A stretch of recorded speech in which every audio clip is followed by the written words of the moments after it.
My name is Alex, and I moved into this quiet little suburban town about 6 months ago. It was supposed to be a fresh start. A charming, tree-lined street. Friendly waves from folks walking their dogs. The kind of place where kids still ride bikes, unsupervised until dusk. My little house. A fixer-upper I'd poured my savings into, felt like a haven after the concrete jungle I'd escaped. For the first few weeks, it was perfect. The air was cleaner. The nights were silent save for the crickets, and I felt a sense of peace I hadn't known in years. Then I noticed him.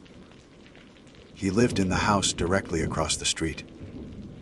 A 2-story, almost aggressively ordinary looking house with muted gray siding and a perpetually manicured lawn. His name, according to the faded mailbox, was Mr. Silas Blackwood. He was an older gentleman, maybe late 60s or early 70s, with thinning white hair, meticulously combed, and a preference for tweed jackets, even on warmer days. He seemed harmless enough, a fixture of the quiet street. Occasionally seen tending his rose bushes or collecting his mail with a slow, deliberate pace. But there was one thing about Mr. Blackwood that wasn't ordinary. One thing that, over time, began to chip away at the veneer of normalcy in this idyllic little town and settle a cold, heavy stone of unease in my gut. Every single day, without fail, Mr. Silas Blackwood would shut his windows. Not just close them, but firmly latch them. And not just when it was raining, or cold, or windy. No, he did it every single day, regardless of the weather, regardless of the temperature, regardless of anything outwardly apparent.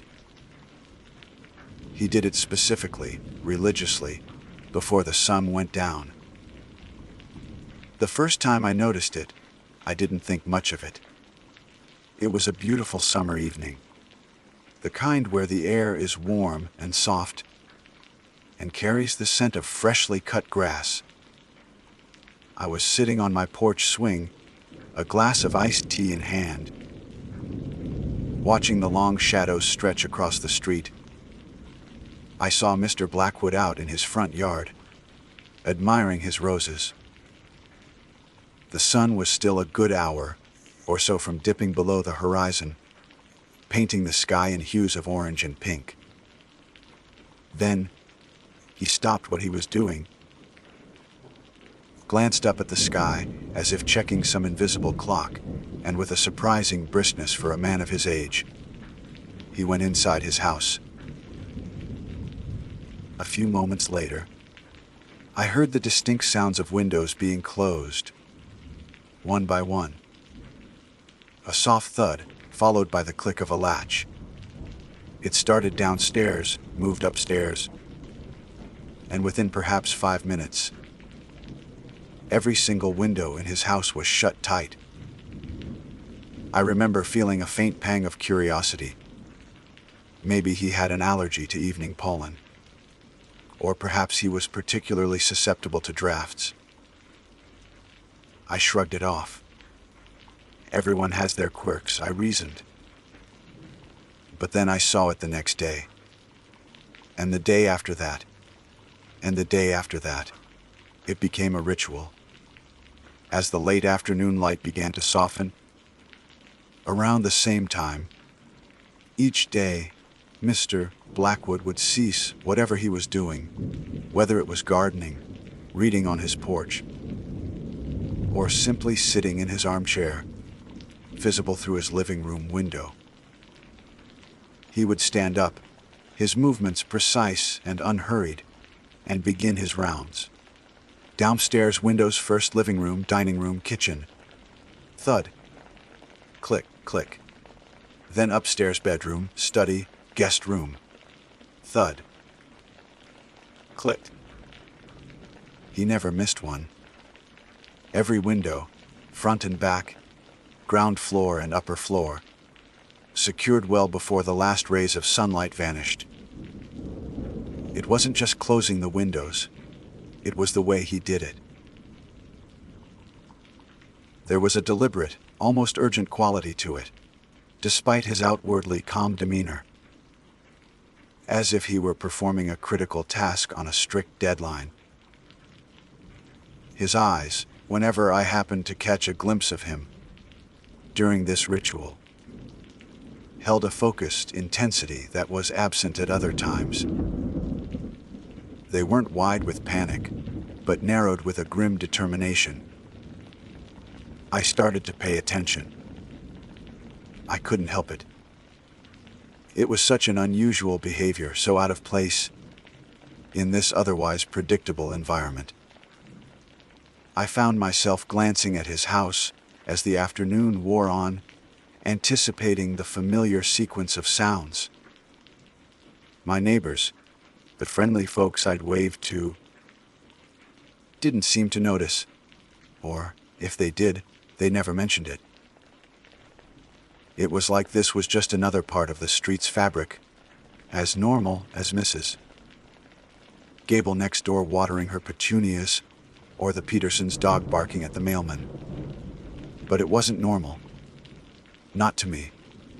The more I observed, the more the simple act of closing windows before sunset transformed in my mind from a harmless eccentricity into something significant. It felt less like a preference and more like a necessity. Like he wasn't just keeping something out, but keeping something safe inside. Or perhaps keeping something in. I tried to rationalize it. Maybe he had a valuable collection he didn't want exposed to the cool evening air. Maybe he had a specific medical condition aggravated by the sunset hours. But none of the explanations felt right. They didn't account for the sheer consistency, the almost ritualistic nature of the act. It wasn't triggered by a change in weather. It was triggered by the position of the sun. As the days shortened, and autumn began to paint the trees in fiery colors, the ritual became even more pronounced. The window shutting time crept earlier and earlier, following the sun's retreating schedule. Mr. Blackwood adjusted seamlessly, performing his task with the same unwavering diligence. Now, sometimes in the late afternoon, while the sun was still quite high in the sky, I found myself structuring my own evenings around his habit. I'd be making dinner or reading a book, and I'd glance out the window waiting for Mr. Blackwood to start his rounds. And once I heard the last thud and click, a strange feeling would descend. It wasn't fear, not exactly, not at first. It was more like a profound sense of isolation. His house, so open and seemingly inviting during the day with its pristine windows, reflecting the sunlight, would become a sealed box as dusk approaches. Dark, silent, impenetrable. And the feeling wasn't just about him. It was about the street itself. Once the windows were closed, the friendly, open atmosphere of the daytime seemed to recede with the light, replaced by a stillness that felt heavy and watchful. The shadows deepened, clinging to the corners of houses and under the thick branches of the old oak trees. The sounds of the neighborhood, distant laughter, the hum of traffic, the occasional barking dog seemed to fade, as if muffled by the closing of not just Mr. Blackwood's windows, but the collective justness of the street. One evening, pure nosiness overriding my better judgment, I decided to stay outside longer than usual. I sat on my porch swing, pretending to read, but my eyes were fixed on Mr. Blackwood's house. He completed his window, shutting ritual as usual, the sounds carrying faintly across the street in the twilight quiet. Then, as the last sliver of the sun dipped below the horizon, and the official sunset, time arrived, something else happened. The lights in Mr. Blackwood's house didn't come on immediately.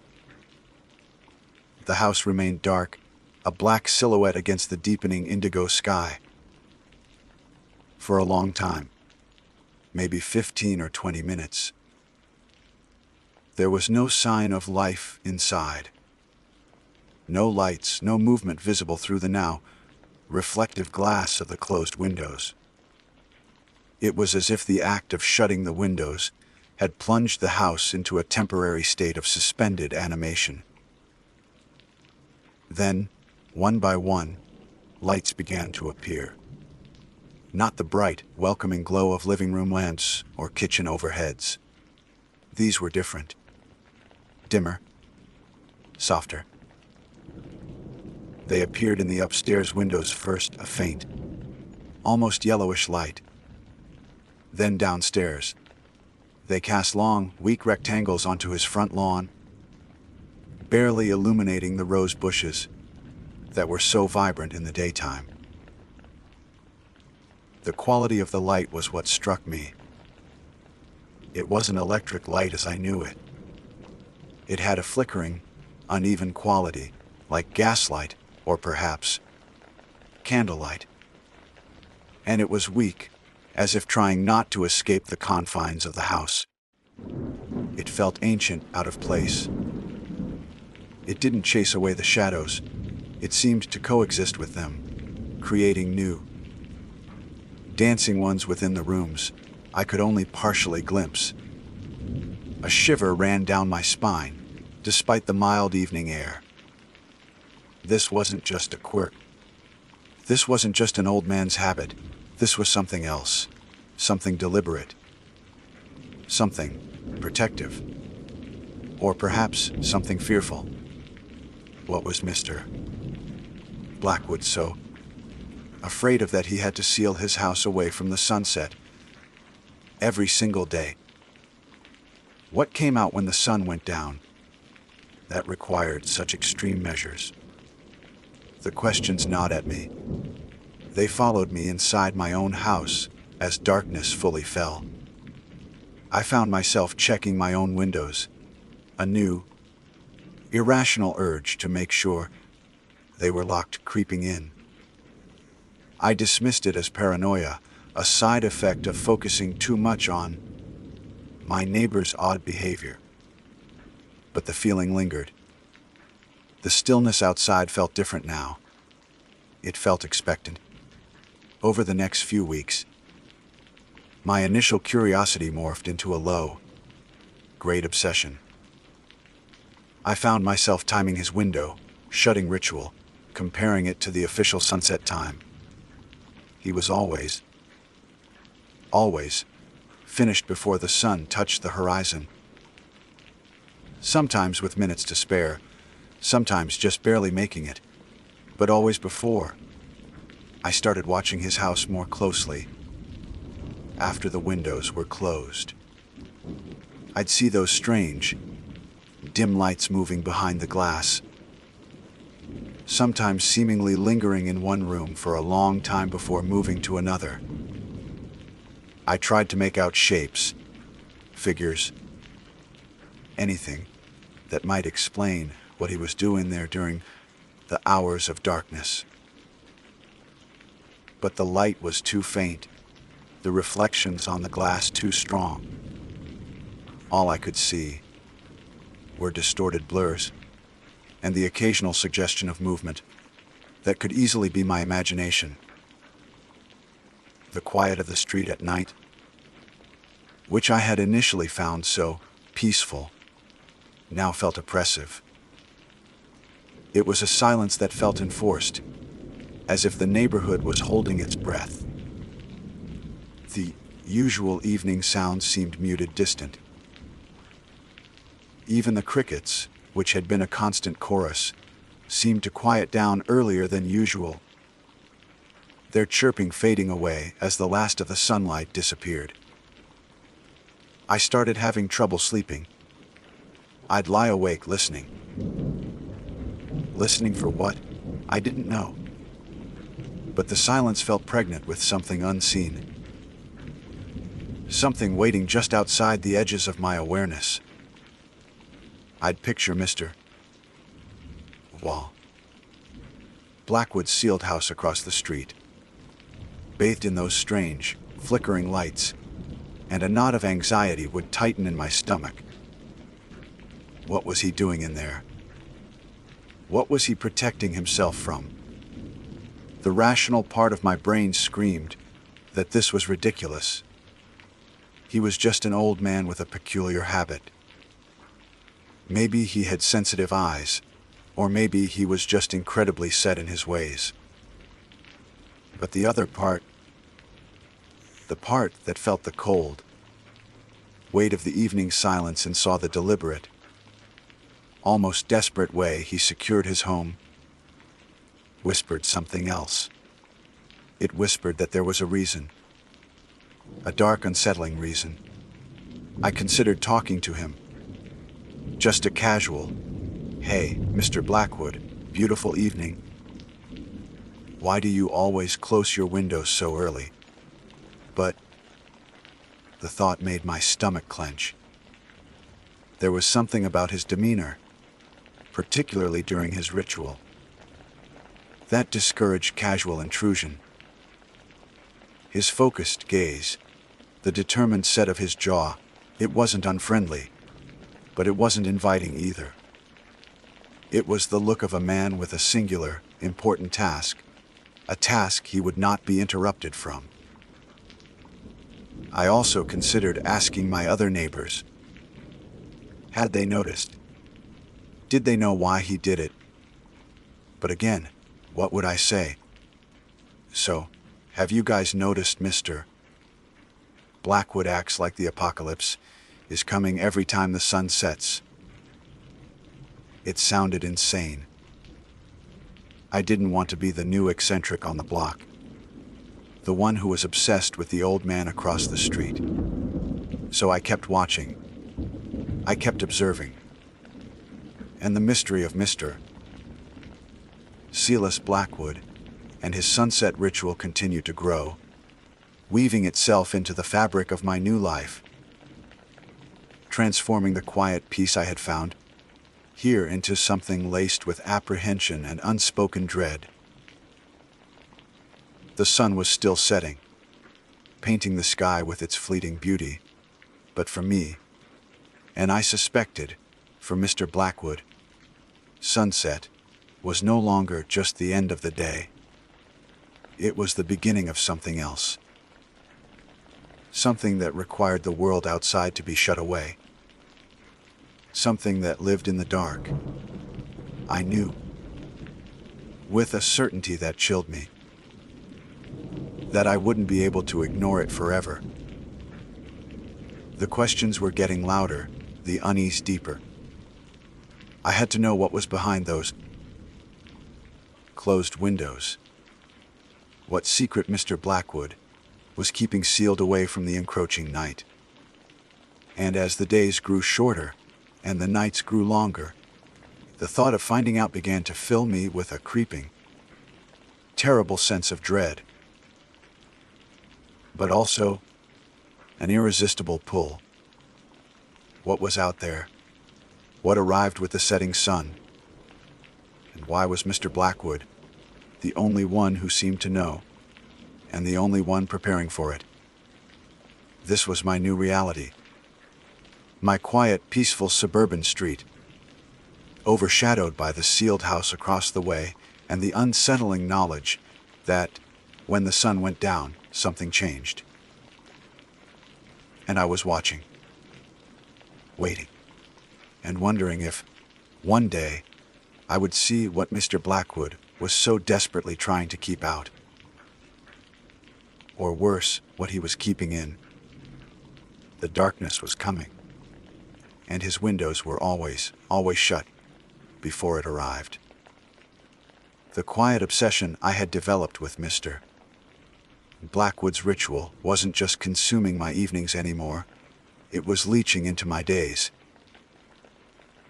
While I was at work, filing reports or answering emails, a corner of my mind would inevitably drift to the setting sun, calculating how much time was left before Mr. Blackwood would begin his familiar circuit.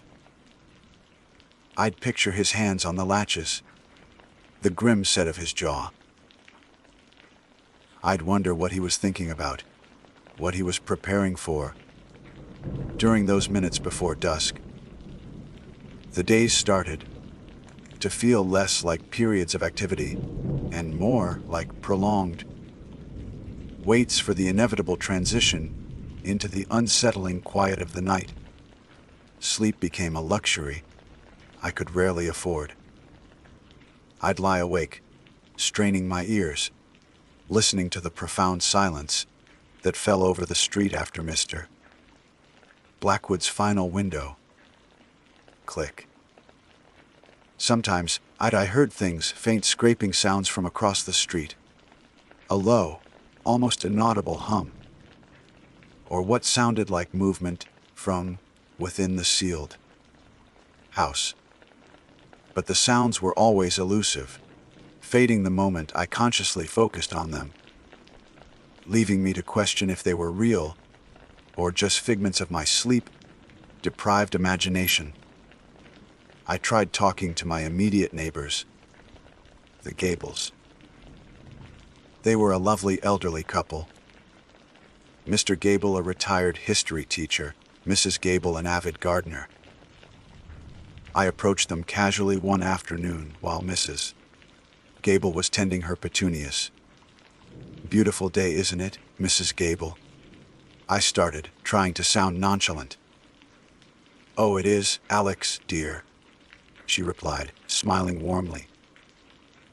"Good for the flowers." "Yeah, the weather's been great," I continued, steering the conversation slowly. "Say, I've been meaning to ask. You know Mr. Blackwood across the street? Seems like a private sort." Mrs. Gable's smile didn't falter, but a subtle shift occurred. A slight stiffening in her posture, a fractional narrowing of her eyes. "Silas. Yes, he keeps to himself mostly. Been here longer than most of us, I think." "Right?" I pressed gently. "I just noticed. He always seems to shut his windows pretty early. Every day, before the sun goes down. It's just a little unusual, isn't it?" Mrs. Gable paused her watering. She looked across the street at Mr. Blackwood's perfectly ordinary house, currently basking in the late afternoon sun, with its windows wide open, curtains fluttering gently in a non-existent breeze. She blinked slowly.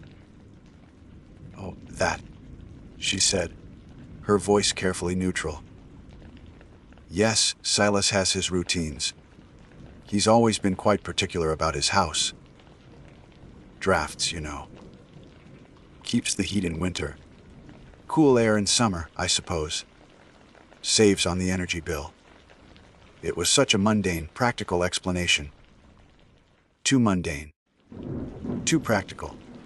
It didn't fit the deliberate, almost ritualistic nature of the act. The timing tied specifically to the sunset. It didn't explain the strange, dim lights, the deep silence after dark. But Mrs. Gable said it with such an air of finality, as if this was the accepted, unquestionable reason, that I felt immediately shut down. "Right. Drafts?" I mumbled, feeling foolish. "Makes sense." Mr. Gable, who had emerged from the house with a cup of tea, overheard. "Silas. Odd bird, that one. Always has been. Doesn't hurt anyone, though. just minds his own business. He took a sip of his tea, dismissing the topic entirely. It was clear they either genuinely didn't see it as strange, or they actively chose not to. Was I the only one who noticed? Or the only one who cared? The conversation left me feeling more isolated in my observation than before. The neighborhood wasn't just indifferent. It seemed to have built a collective blind spot around Mr. Blackwood and his sunset ritual. Unable to get answers from the neighbors, I decided I needed to observe more closely. I started spending my evenings after sunset sitting in my living room, lights off, peering through the gaps in my curtains, Mr. Blackwood's house across the street. The house was a dark shape against the night sky. Those faint, yellowish lights appearing in different windows at different times. One night, driven by an impulse I couldn't explain, I decided to get closer, armed with my phone flashlight, which I kept off and wearing dark clothing. I waited until the street was completely quiet. Well, after Mr. Blackwood would have finished his ritual. The air was cool and still. The moon was a thin crescent, offering little light. I crept out my front door, moving quietly across my lawn and onto the sidewalk. The streetlights were few and far between, casting long, distorted shadows. Mr. Blackwood's house loomed, darker and more imposing up close.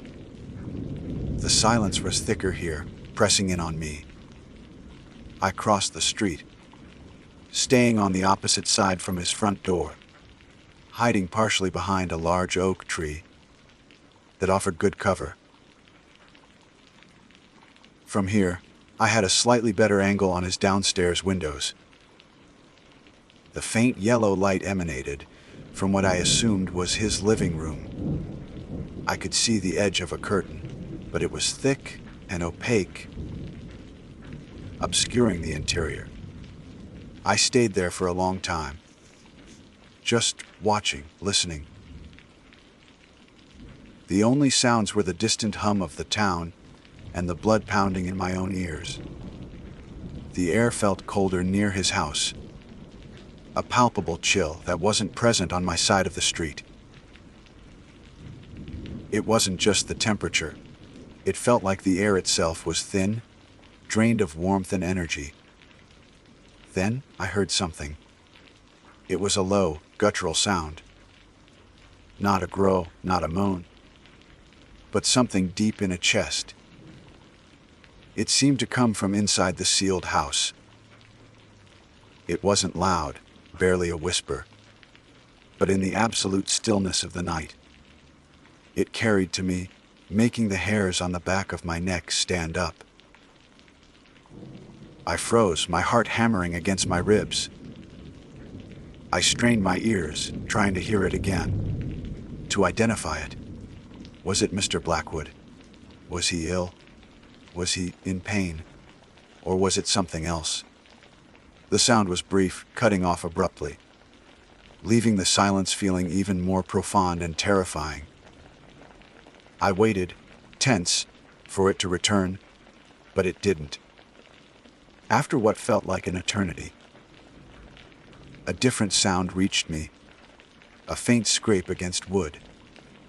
It sounded like something being dragged across a floor, slow and heavy. It moved from what I thought was the living room towards the center of the house. My breath hitched in my throat. What was he dragging? And why in the dark? I wanted to run, to sprint back, to the safety of my own house, lock the door, and pretend I hadn't heard anything.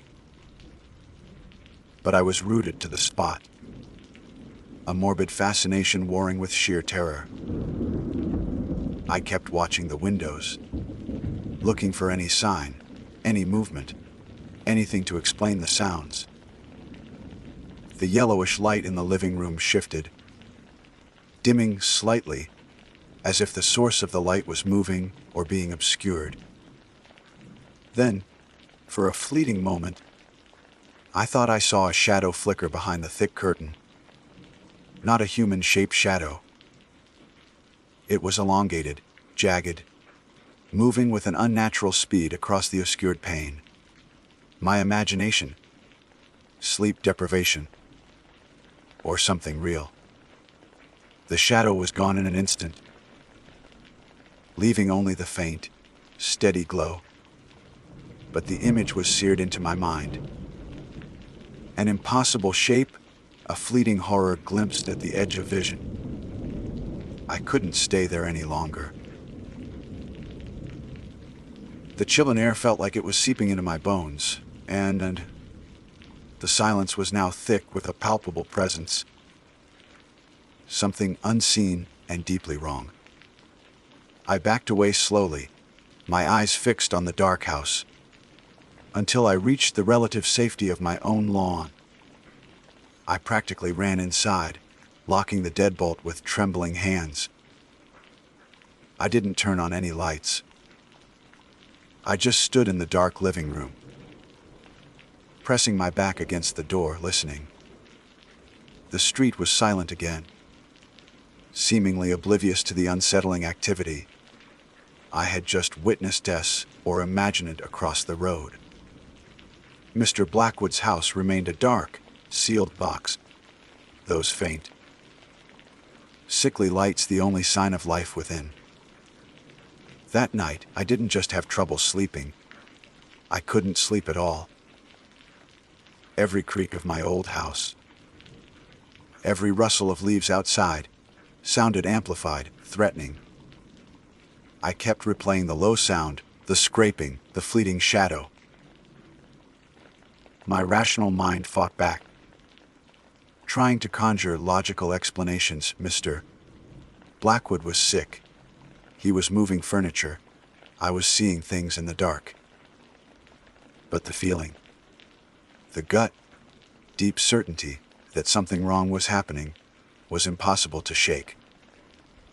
The next day, I saw Mr. Blackwood in his yard, tending his roses as if nothing had happened. He looked the same as always, neat, quiet, deliberate. There was no sign of illness, no exhaustion in his posture, just the same reserved demeanor.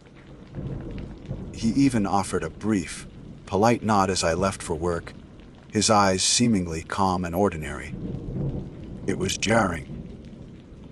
This stark contrast between his daytime appearance and the unsettling reality of his sealed house at night.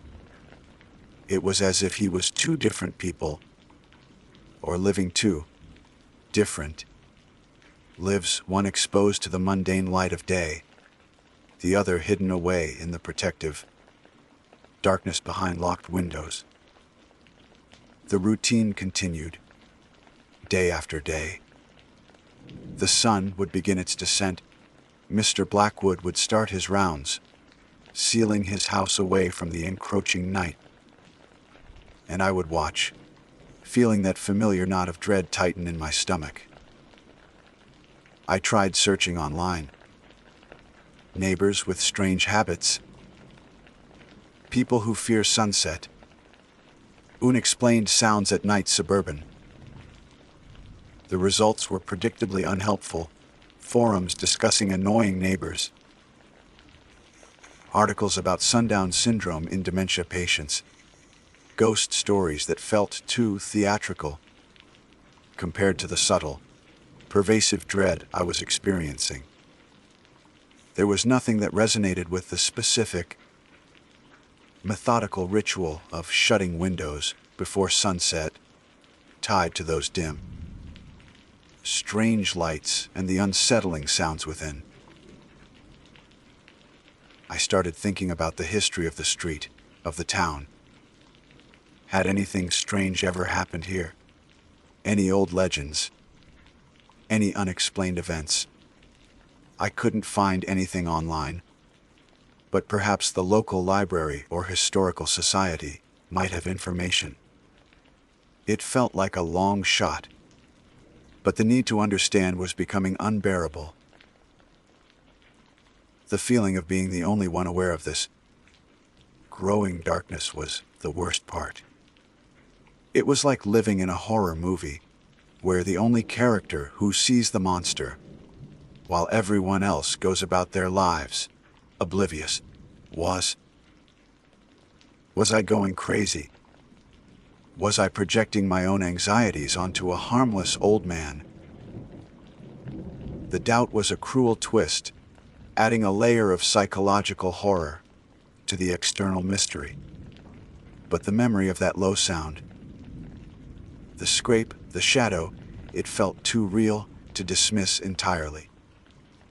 It felt like a crack had appeared in the ordinary reality of this street, and I had glimpsed something that wasn't supposed to be there. The sun was setting earlier now. The window shutting ritual started earlier, too. The period of sealed, silent darkness and Mr. Blackwood's house was growing longer each day, and with each passing day, my conviction grew. Mr. Blackwood wasn't just protecting himself from drafts. He was protecting himself, or perhaps the world, from something that emerged with the absence of light. Something that didn't like the sun. Something that stirred and moved behind locked windows, illuminated by those strange, weak lights. I knew I couldn't just watch forever. The questions were too loud, the unease too potent. I had to find out what was happening. I had to understand why Mr. Blackwood was so afraid of the dark. And I had a terrible feeling that the only way to get answers was to get closer. Much closer. The darkness was coming. And the sealed house across the street felt like the epicenter of a secret the whole neighborhood was ignoring. I was no longer just an observer. I was being drawn in, step by reluctant step, towards the shadows that gathered around Mr. Blackwood's house each night. What would happen when I finally got close enough to see inside? The thought terrified me. But the alternative, living with this knowing uncertainty, felt even worse. The whispers in the dark were calling to me, and I was starting to listen. The whispers in the dark, the scraping sounds, the impossible shadow, they weren't just memories anymore. They were imprinted on my mind, looping constantly, eroding my sense of reality. The line between what I had possibly imagined and what I was certain I had witnessed blurred, leaving me in a constant state of nervous exhaustion. Sleep offered no refuge. My dreams were filled with locked windows, creeping shadows, and the chilling sound of something being dragged across a floor. My job performance started to slip. I was distracted, jumpy. My colleagues noticed. They'd ask if I was feeling all right, if everything was okay at home. I'd offer vague reassurances, forcing a smile, all the while thinking about the angle of the sun outside and how much time was left before the ritual would begin. The outside world, with its mundane concerns of deadlines and meetings, felt increasingly flimsy and irrelevant compared to the dark mystery unfolding across the street every single night. I couldn't approach Mr. Blackwood directly. My failed attempt to discuss it with the Gables had proven that the topic was either taboo or genuinely invisible to my neighbors. They lived in a state of willful ignorance, or perhaps actual ignorance. Was it possible I was the only one with eyes to see, or ears to hear? The thought was terrifying in its isolation. I decided I needed more information, something that wasn't filtered through my own, potentially unreliable senses in the dead of night. The idea of local history. Research from Part 2 resurfaced. I took a sick day from work, telling my boss I had a terrible migraine, not entirely allied. Instead of staying in bed, I drove to the small town library.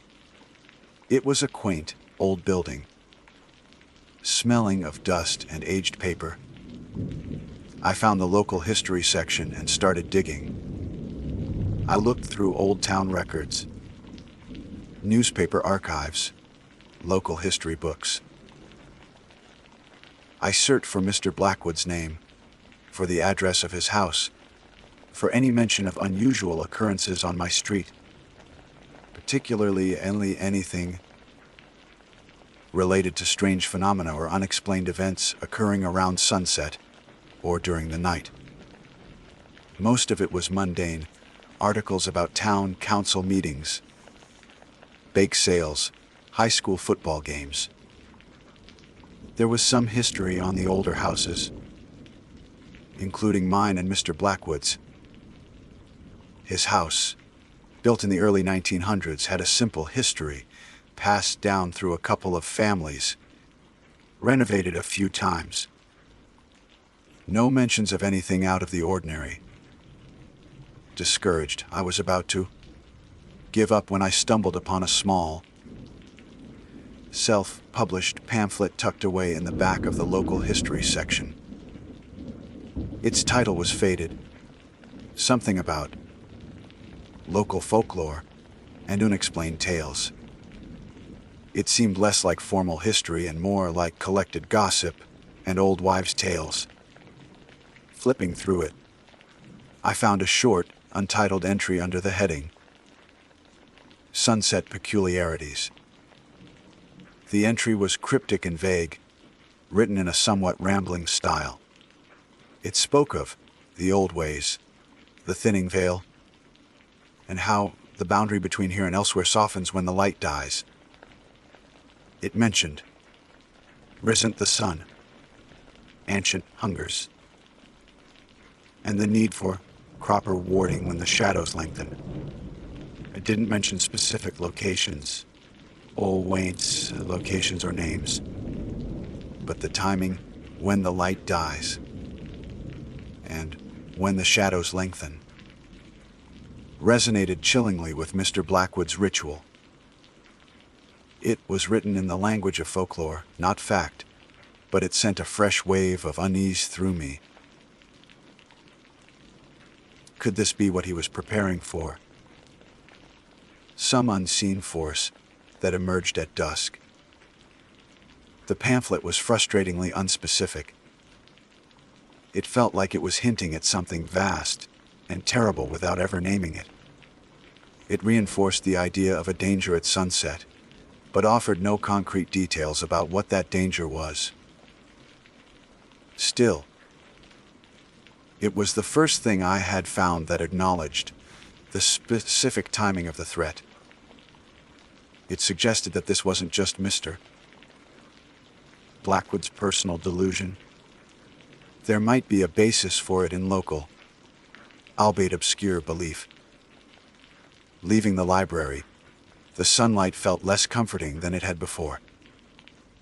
It felt temporary, a fragile barrier against whatever was described in that pamphlet.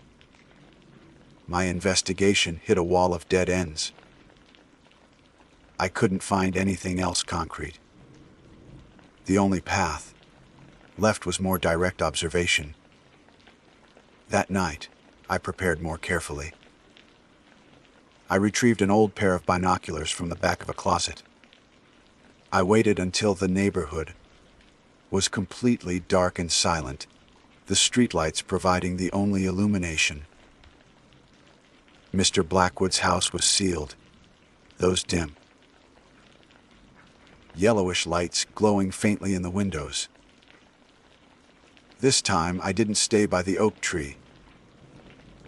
I decided to try and get a closer look from the side of his house, where there was a narrow alleyway between his fence and the next property.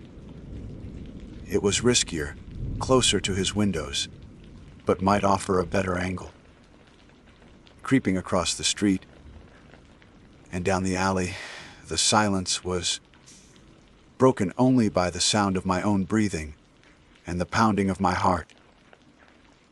The air in the alley was even colder than out front, with a strange, stagnant quality to it. It felt heavy, dead. I reached a point where I could see one of his downstairs windows relatively clearly through a gap in the fence and some overgrown bushes. The thick curtain was drawn, but I could see the faint light bleeding around the edges. Carefully, slowly, I raised the binoculars to my eyes, focusing on the gap where the light was strongest. Through the powerful lenses, the view was magnified, sharper. I could see the weave of the thick, dark fabric of the curtain. And then, just through the tiny gap, where it didn't quite meet the window frame, I saw a sliver of the room inside. It was difficult to make out details in the dim, flickering light, but I could see a section of a wall, covered in what looked like aged wallpaper with a dark, swirling pattern, and then I saw movement. Not Mr. Blackwood. The movement was low to the ground, slithering or dragging itself just above the floorboards. It was dark, darker than the shadows it moved within. It wasn't a distinct shape, more like a shifting mass of concentrated darkness. It moved slowly, deliberately, accompanied by that faint scrape, sound I had heard before.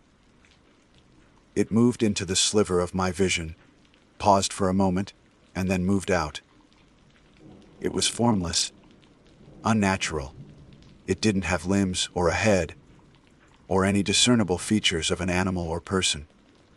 It was just wrong. A moving patch of absolute blackness in the dim light. My hands trembled, the binoculars shaking slightly. What was that? Was it some kind of large rodent? A weird shadow effect. My rational mind was scrabbling for explanations, but the image of that dark, formless thing dragging itself across the floor was already seared into my memory, overriding logic. I kept watching the gap, my breath held tight in my chest. The dark mass didn't reappear in that specific spot, but I could see the light shifting slightly in the room, suggesting the source of the light, perhaps a lantern or candle, was being moved, following the movement of the dark shape. The scraping sound continued intermittently, sometimes louder, sometimes softer, indicating the thing was moving around the room.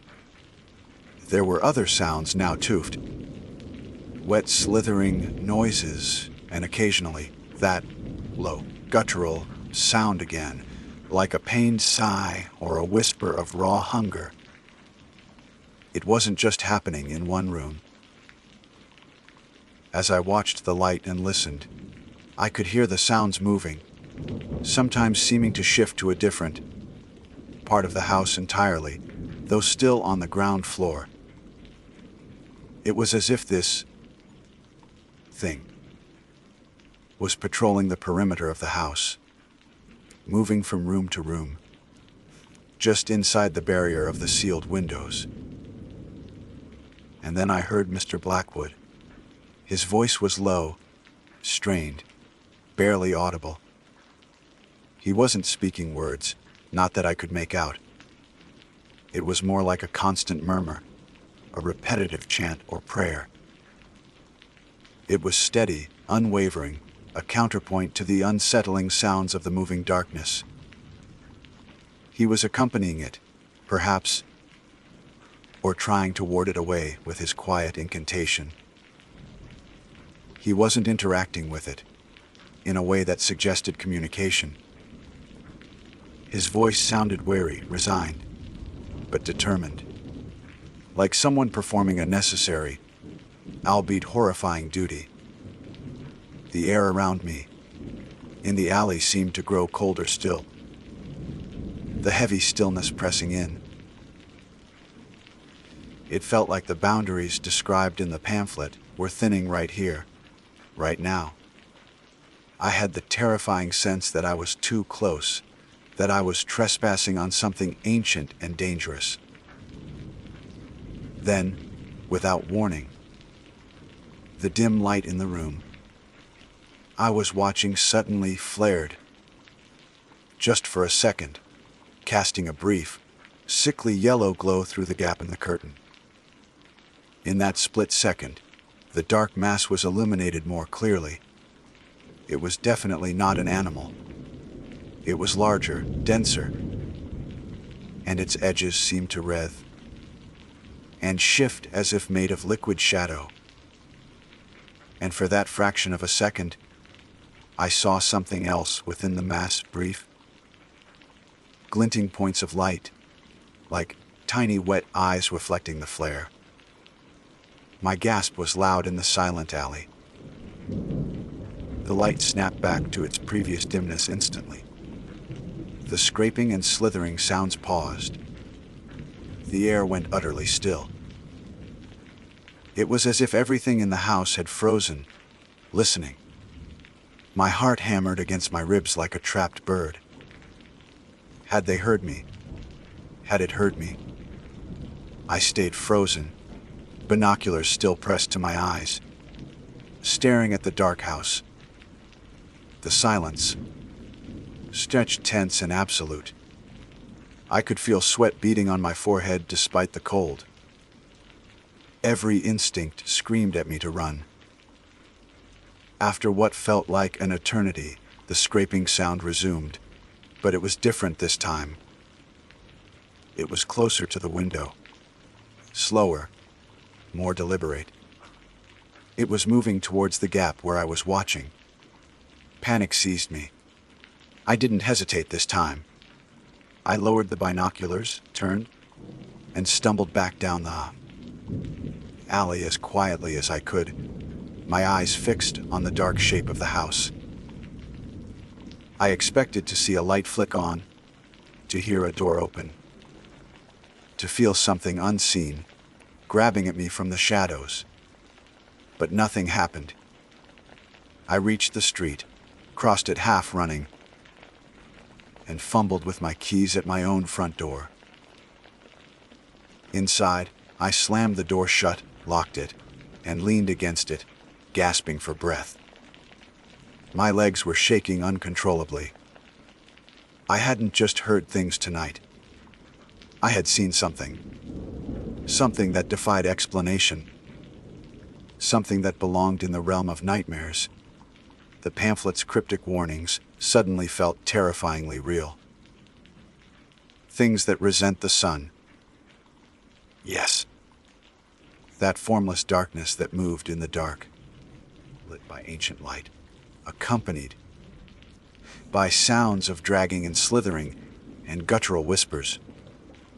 And Mr. Blackwood, chanting, murmuring, keeping vigil. Or is he its captor? Or its guardian? Or just another prisoner, forced to share his home with this entity? Once the sun went down, the questions were still there, but now they were overlaid with a thick layer of sheer horror. I had confirmation. Something was happening across the street. Something was in Mr. Blackwood's house after dark. And it was something that made a grown man meticulously seal every window and spend his nights chanting against the darkness. I looked out my own window at Mr. Blackwood's house, It was still dark, still sealed. The dim lights were still there, faint and unsettling. The silence of the street felt less peaceful than ever before, a thin veneer over a terrifying reality I had just glimpsed. I was no longer just curious. I was terrified. But the terror was mixed with a desperate need to understand, to know what I was dealing with, what my neighbor was dealing with. I had come too close to turn back now. But I also knew, with a chilling certainty, that getting closer was becoming exponentially more dangerous. The darkness had a shape now, however, ill-defined, and it was just across the street, waiting for the sun to set. And perhaps now, it knew I was watching. The sealed windows weren't just keeping something out. They were keeping something in. And I had just peered through a crack in the seal. What would happen when it decided to look back? Seeing that thing was the breaking point. It shattered the last remnants of my rational denial. This wasn't an old man's eccentricity, a medical condition, or an overactive imagination. There was something genuinely, horrifyingly wrong across the street. The dark, formless mass, the slithering sounds, the ancient flickering light, Mr. Blackwood's wary chanting, it all coalesced into a nightmare reality that I could no longer ignore. The terror I felt was profound and paralyzing. I barely slept for days after. Every shadow in my own house seemed to deepen. Every creak of the floorboards sounded like it came from just outside my door.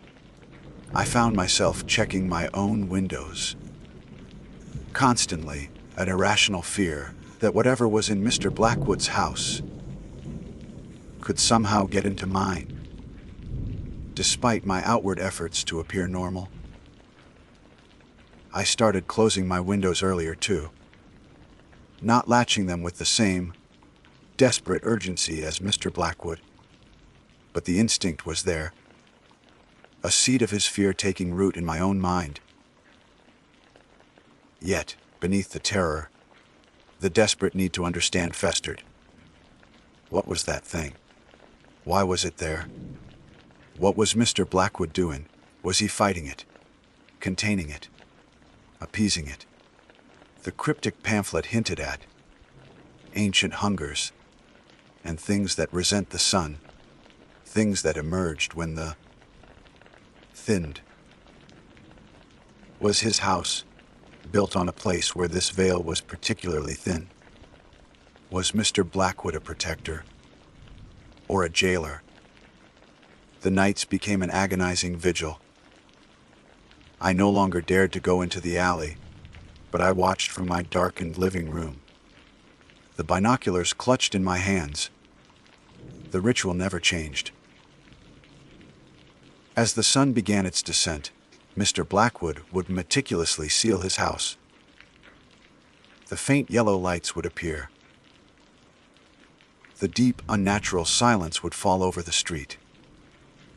And I would watch, knowing that behind that sealed facade, the dark mass was moving, slithering, accompanied by those chilling sounds and the low, constant murmur of Mr. Blackwood's voice. The fear was wearing me down, eroding my sanity. I knew I couldn't live like this. I had to do something.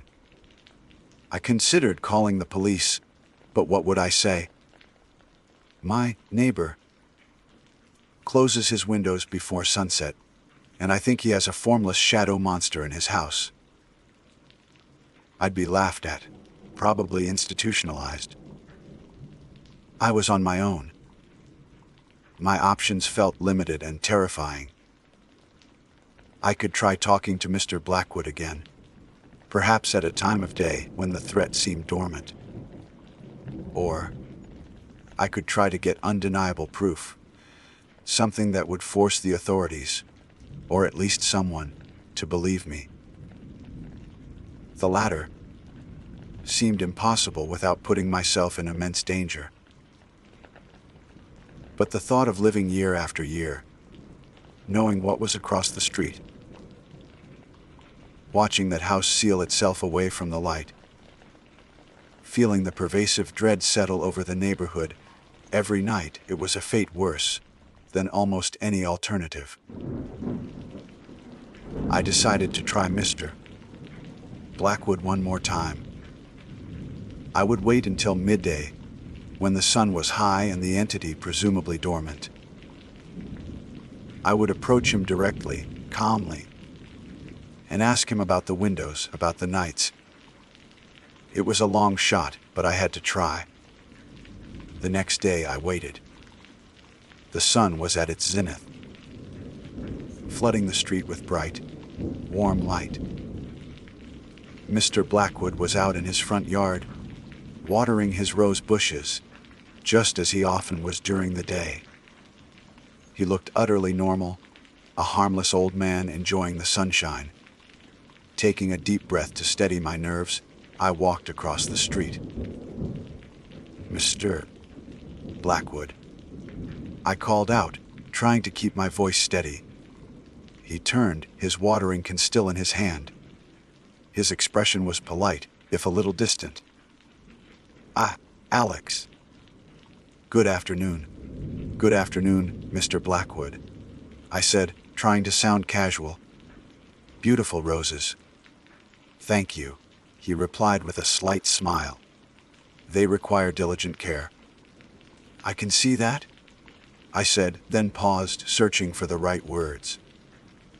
"Mr. Blackwood, I've been meaning to ask you about something. It's about the evenings.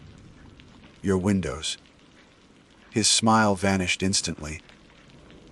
His eyes, which had seemed calm moments before, became guarded, wary. "My windows?" "Yes," I pressed on, feeling the carefully constructed calmness beginning to fray. "You always close them before sunset." "Every day. I was just curious. It seems like a very strict routine." He put the watering can down slowly. His posture stiffened, becoming rigid. The air between us seemed to grow colder, despite the midday sun. "It is necessary," he said, his voice low and devoid of warmth. "Necessary?" I asked, taking a small step closer. "Why is it necessary, Mr. Blackwood? What are you keeping out? Or keeping in?" His gaze was sharp now, intense. It held a depth of knowledge and wary resignation that chilled me more than any shadow. "Some things," he said, his voice barely a whisper, "do not belong in the light. They belong in the light, and they crave what the light protects." My blood ran cold. "The things from the pamphlet," I blurted out, instantly regretting showing I had been investigating. "The thinning veil. The ancient hungers." A flicker of surprise crossed his face, quickly masked by a deep sadness. "You have been looking," he stated, not as a question, but a wary acknowledgement. "You should not have looked." "What is it, Mr. Blackwood?" I pleaded, lowering my voice. "What is in your house?" He looked past me, down the street, then back at his house. A profound sorrow etched on his features. "It has been here for a long time," he said, his voice heavy with history. "Since before this town was built. This land, it holds a scar, a weakness in the world. And when the sun goes down, the scar opens, and something crosses over." He finally looked back at me, his eyes filled with a terrible knowledge. "It feeds on the light, Alex. Not the light of the sun, but the light within things. Life, warmth, consciousness. The sealed windows, the wards, the chanting, they are a barrier. They keep it contained, keep it from spreading, keep it from consuming. Consuming? I whispered, horrified. It grows stronger in the dark. He continued, his voice taking on a low, urgent tone. The light weakens it, forces it back to the edge. But it is always there, always waiting. He picked up his watering can again, a clear dismissal. You have seen too much, Alex. You know too much. Forget it. Live your life. And for your own safety, always shut your windows before the sun goes down. And make sure they are latched. He turned back to his roses. His movements deliberate, final. I stood there, stunned into silence, the bright midday sun suddenly feeling utterly inadequate. I wanted to ask more. How did it get there? Why his house? How long had he been doing this? But his posture, his tone, was a clear boundary. He had said what he needed to say, issued his warning. As I walked slowly back across the street, my mind reeled. It was real. All of it. The formless entity, the darkness, the danger tied to sunset. Mr. Blackwood wasn't crazy. He was a sentinel, a guardian of a terrible secret, performing a vital, terrifying duty every single night. The confirmation brought no relief, only a deeper, colder dread. Knowing what the threat was, even vaguely, made it more real, more terrifying. The next few days were the worst. The knowledge sat heavy in my stomach like lead. The sunset ritual across the street became an unbearable countdown to the emergence of that dark, slithering thing. I shut my own windows now, locking them tightly. But it felt like a pathetic gesture compared to the ancient warding Mr. Blackwood was performing. Then, one evening, as the sun was just beginning to dip below the horizon, casting long, orange shadows, a critical time, just before Mr. Blackwood would normally be finishing his rounds, I heard a sound that wasn't the familiar thud and click. It was a loud, splintering CK. It came from Mr. K. Blackwood's house. My blood ran cold. I rushed to my living room window, peering out. Mr. Blackwood wasn't at his windows. He was standing on his porch, looking up at his house with a look of sheer, unadulterated horror on his face. Another Shrek! This time, I saw it. One of the upstairs windows. The glass didn't just break. It seemed to flex inwards, warping like plastic under immense pressure, before shattering outwards in a cascade of glass. Then, the sounds started. Not the faint scraping and slithering I had heard before. These were louder, more frantic. A tearing sound like wet fabric ripping. A guttural, echoing roar that was nothing like a human sound. The faint yellow lights inside Mr. Blackwood's house began to flicker wildly. Then one by one, they winked out. Darkness flooded the rooms I could see through the now broken window. Mr. Blackwood stumbled back, his hand flying to his chest. He looked frail, terrified. No longer the determined sentinel, but a man facing an overwhelming horror. More windows began to buckle and break, one after another, the sounds of shattering glass mingling with the hideous noises from within. The dark entity I had glimpsed, or something far worse, was no longer contained. The seal was breaking. I could feel it from across the street. The air grew impossibly cold, a draining, suffocating cold that reached out from the dark house. A heavy, cloying smell, like stagnant water and something rotten, began to drift across the street. And then I saw it. Not through a window this time. It emerged from the jagged, broken opening where the upstairs window had been. A tendril of absolute, consuming darkness. It was thicker than the shadow I had seen before, wreathed with an unnatural energy, and seemed to drink the light from the very air around it. It stretched out tentatively, like a sensing organ, towards the street. Mr. Blackwood let out a choked cry and stumbled back into his house, slamming the door shut behind him. A futile gesture now. My mind went blank with terror. The pamphlet, the ancient hunger, it fed on the light within. The dark tendril retracted back into the broken window for a moment. The horrific sounds inside intensified, followed by a new sound, Mr. Blackwood screaming.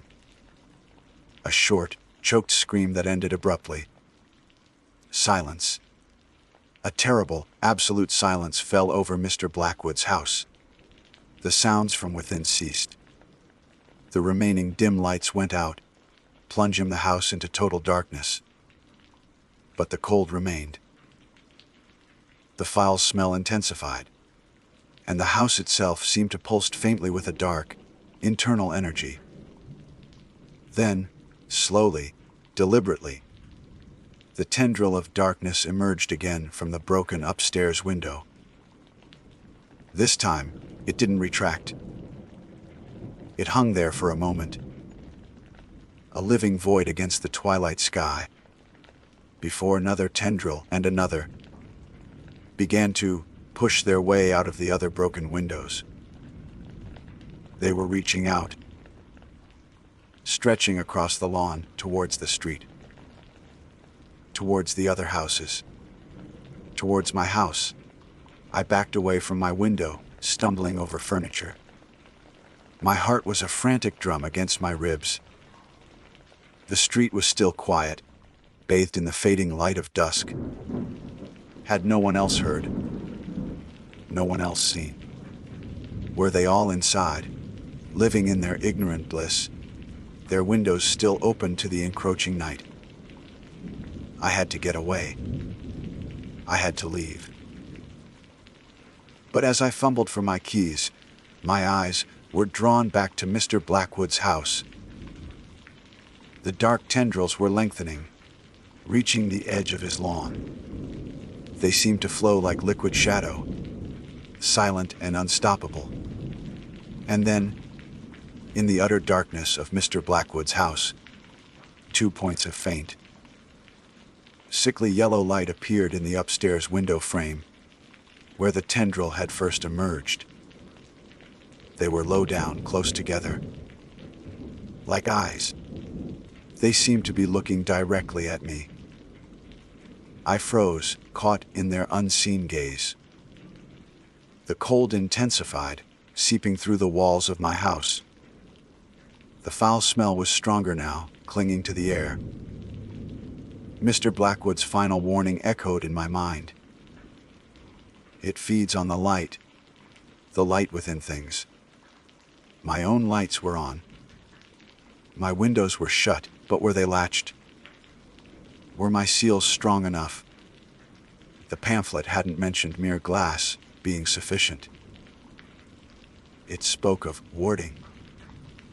The tendrils flowed off Mr. Blackwood's lawn and onto the street, silent and unseen by the few cars that drove past. They moved with a horrifying purpose, dividing and spreading, reaching for the other houses on the street. And the eyes in Mr. Blackwood's dark house remained fixed on me. I knew then that my curiosity had condemned me. I had seen the secret, and now the secret had seen me. Mr. Blackwood's sealed house wasn't just a containment. It was a sacrifice, He was keeping it occupied, keeping it fed, preventing it from looking elsewhere. But now the seal was broken, and it was looking. The last rays of the sun disappeared below the horizon. Total darkness fell. Across the street, Mr. Blackwood's house was a void, save for those two faint, malevolent yellow lights that seemed to bore into my soul. I could hear it now, just outside my walls. A faint scraping, a low, wet slithering. The cold was unbearable.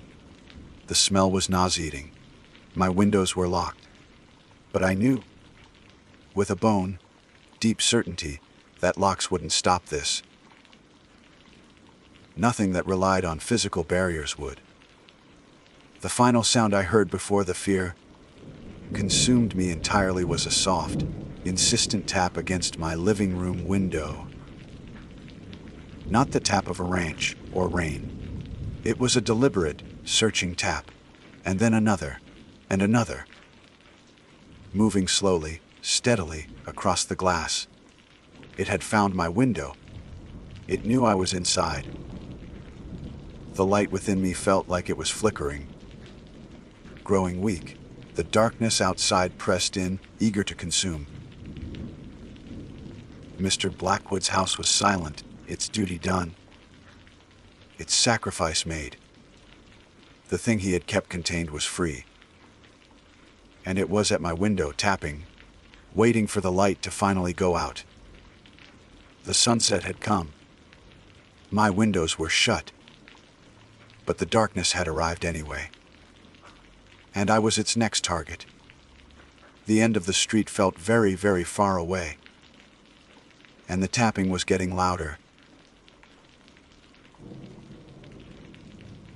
My name is Sam Carter, and for the past 3 summers, I've traded the concrete clamor of civilization for the whispering pines and stark solitude of the Okanogan, Wenatchee National Forest.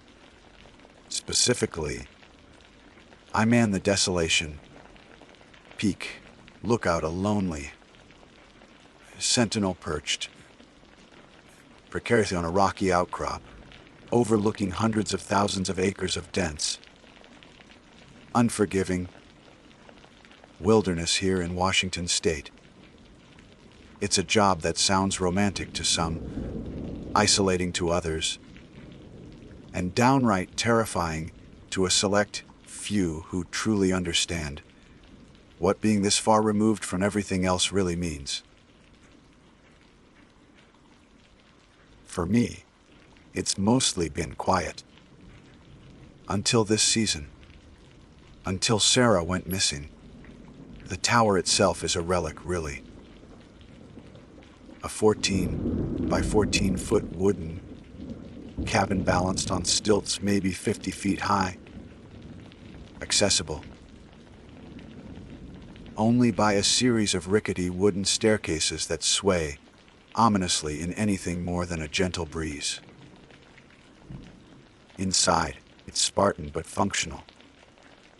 A wrap-around catwalk offers 360-degree views, interrupted only by the structural supports at each corner. We soon discovered why. The interior is dominated by the Osborne fire fender, a rotating metal disc with sighting vanes, meticulously aligned with detailed topographic maps of my sector, the primary tool of my trade. There's a small cot crammed into one corner, a propane stove for cooking, a wood burning stove for the chilly nights that creep in even during late August, shelves crammed with maps, manuals, logbooks, and a meager collection of, well, worn paperbacks. My lifeline, besides the dwindling supply drops, brought up by pack mule every few weeks, is the crackling radio perched on a small desk, my only connection to the outside world.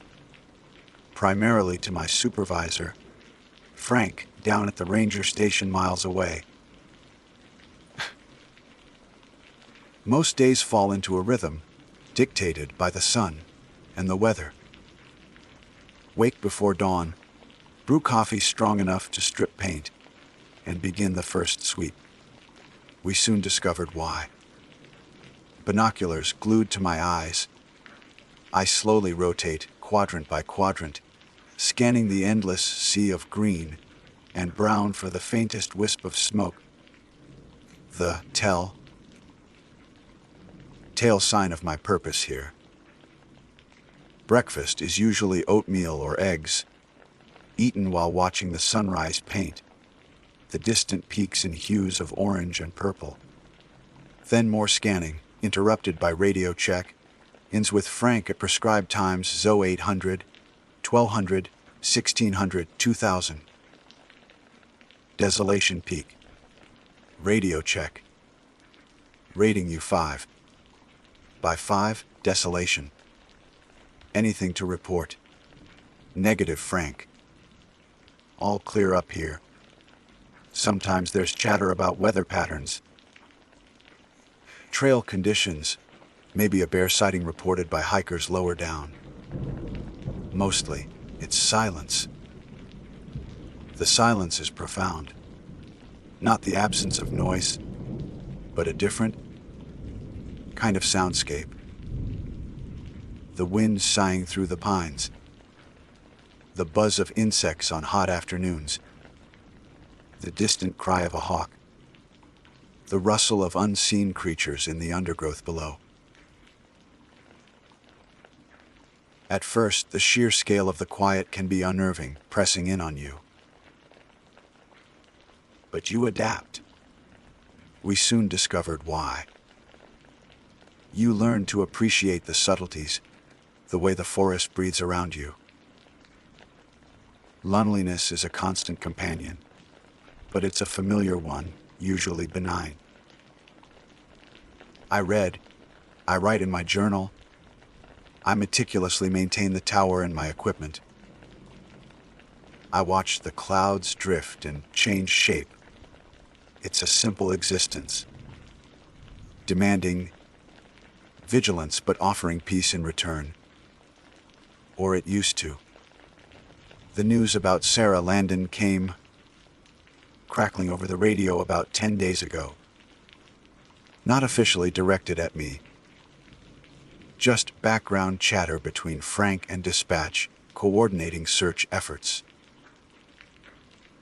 A hiker, mid-20s, experienced, they said, had set out for a solo 3-day loop on the Devil's Backbone Trail, a notoriously rugged path that snaked through a section of my visual territory. Though mostly obscured by ridges and dense canopy from my vantage point. She was overdue by a day, then 2. Her car was still at the trailhead. Search and rescue. Rescue teams were deployed. Helicopters buzzed overhead for a couple of days, their rotors a jarring intrusion into the wilderness quiet. I remember feeling a familiar pang of detached sympathy. It happens. People underestimate the wilderness, take a wrong turn, get injured, encounter wildlife. Usually, they're found dehydrated and humbled, sometimes worse. But usually, they are found. I scanned the areas around the trailheads visible to me, peered intently through the binoculars at the distant slopes where Devil's Backbone supposedly ran, hoping for a flash of color, a signal mirror, anything. But I saw nothing but trees and rock. After 3 days, the intensive air search was scaled back. Ground teams continued, but the tone on the radio shifted from urgent to grim. Hope dwindled with each passing hour. Frank mentioned it during one check, in his voice heavy. Still no sign of that hiker, Sam. Doesn't look good. Anything I can do from up here, Frank? I'd asked, feeling helpless. Just keep your eyes peeled, son. You know the drill. Smoke's your priority. If you see anything unusual down that way, you call it in immediately. Will do, Frank. Stay safe down there. And then, the official search was suspended pending new leads. The radio fell quiet about Sarah Landon. The forest swallowed the news, just like it seemed to have swallowed her. Life, or my version of it, returned to its routine. Scan, report, read, wait. But the silence felt different now. Waited. The first oddity was small, easily dismissed.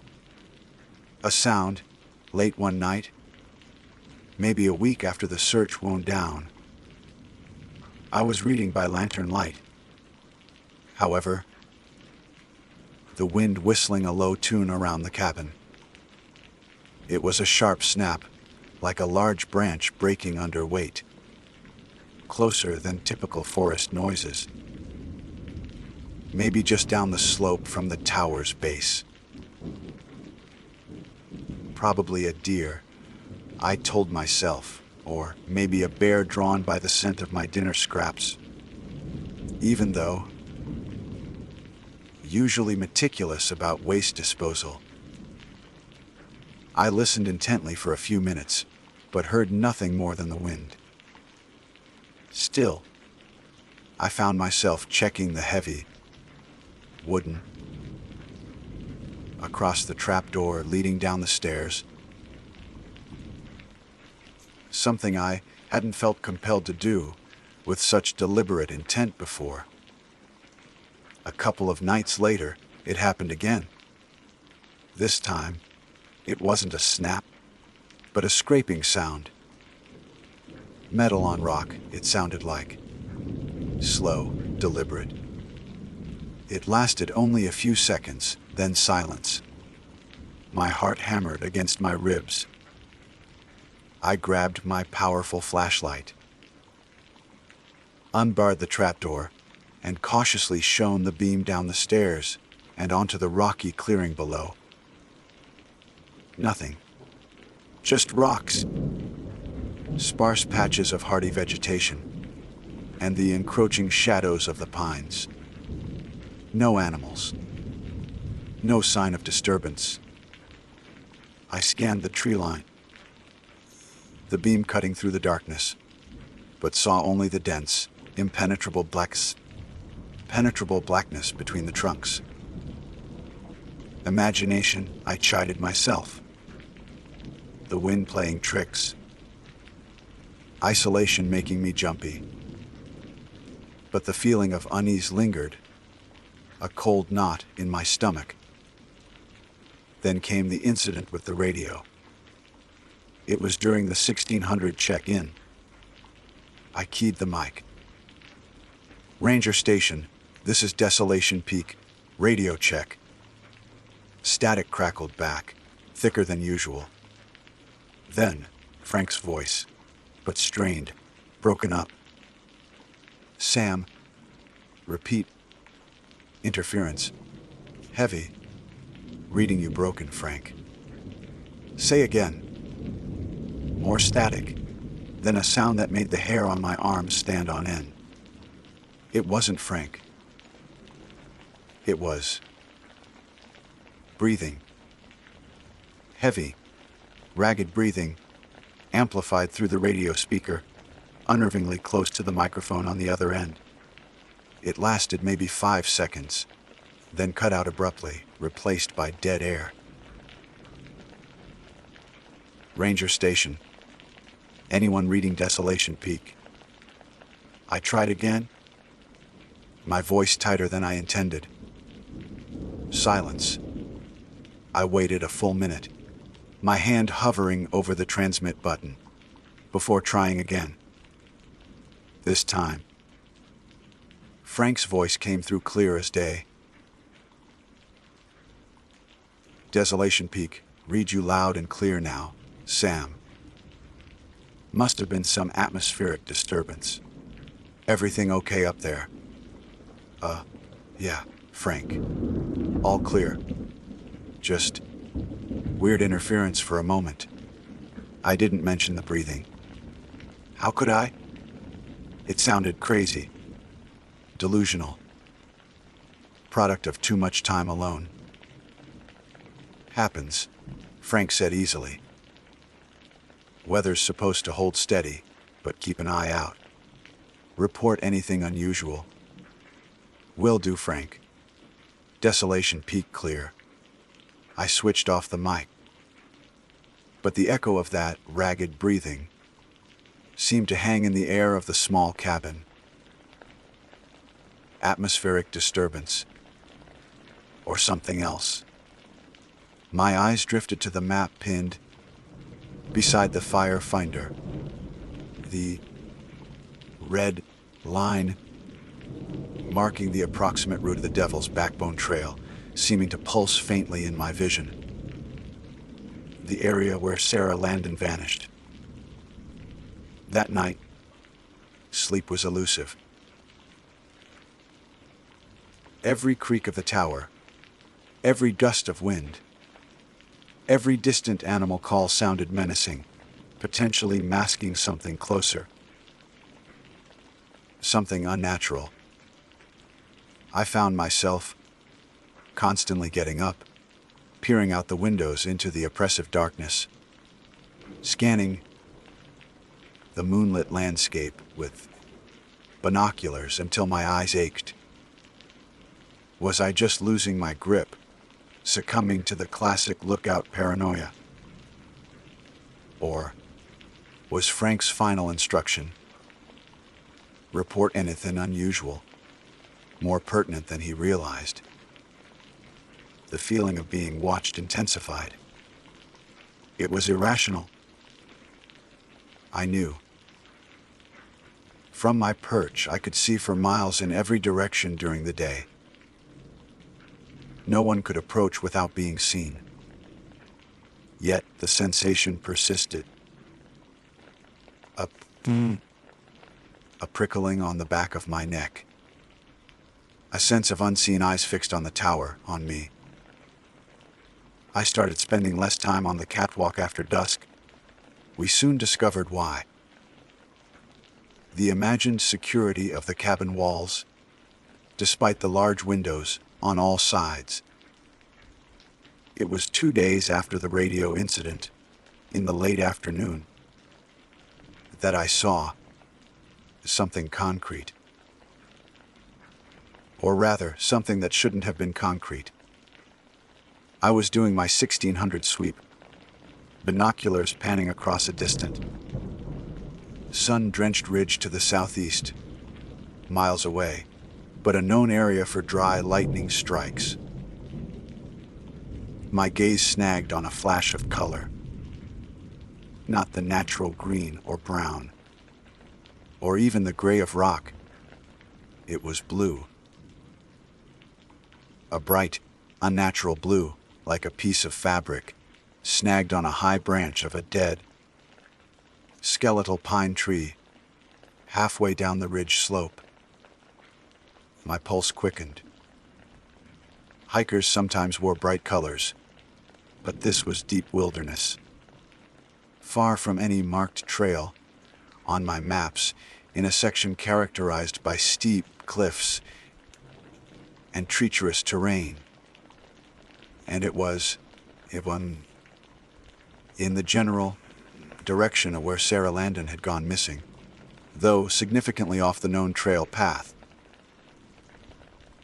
I focused the binoculars, however, adjusting the knob until the image sharpened. It was definitely fabric. A small rectangle, maybe the size of a bandana, or a piece torn from a larger garment, fluttering weakly in the breeze. Bright blue. The color listed on the missing person bulletin for Sarah Landon's backpack. Coincidence? Maybe. A remnant from a previous hiker. Years ago. Possible, but coupled with the sounds, the radio incident, the pervasive feeling of unease, it felt significant. It felt wrong. I kept the binoculars trained on that spot, scanning the surrounding trees and rocks. Nothing else. No movement, no sign of a person, living or otherwise. Just that solitary patch of blue, a stark, silent flag against the wilderness. I hesitated before my 2000 check-in. Should I report it? A tiny scrap of blue fabric miles away. It sounded flimsy, paranoid even. Frank would probably tell me to focus on smoke. But his words echoed. Anything unusual? The sun was dipping below the horizon, painting the sky in fairy strokes. The beauty of it completely lost on me. Shadows stretched long and menacing from the trees below, pooling in the valleys. The temperature was dropping rapidly. I took a deep breath, the crisp mountain air doing little to calm the tremor in my hands. I keyed the mic. Ranger Station, this is Desolation Peak. Go ahead. Desolation. Frank's familiar voice replied. I might have something. It's probably nothing, but I described the blue fabric, the location, my uncertainty. There was a pause on the other end, longer than usual. When Frank finally spoke, his voice had lost its easygoing tone. It was clipped, serious. Okay, Sam. Good catch. Can you give me the exact coordinates off your map for that ridge? I relayed the information, my eyes still fixed on the darkening shape of the ridge through the window, where the blue was now swallowed by the twilight. Got it, Frank said. Listen, Sam, don't do anything. Don't go looking. We'll likely see a tower. Send a team out that way tomorrow morning to check it out. Maybe start a targeted search in that area based on your sighting. Understood, Frank. And Sam? Yeah. Keep your radio on tonight. Keep it close. And be careful. The finality in his voice, the uncharacteristic warning, sent a fresh wave of dread through me. Be careful. Of what? The wind. The bears. Or something else entirely. As darkness fully enveloped the tower, leaving me suspended in a glass box under a canopy of indifferent stars. The silence pressed in again. But it wasn't empty anymore. It felt watchful, waiting. And the ragged breathing I'd heard over the radio seemed to echo. We soon discovered why. Not from the speaker this time, but from the vast, black wilderness stretching out below. Something was fundamentally wrong out there.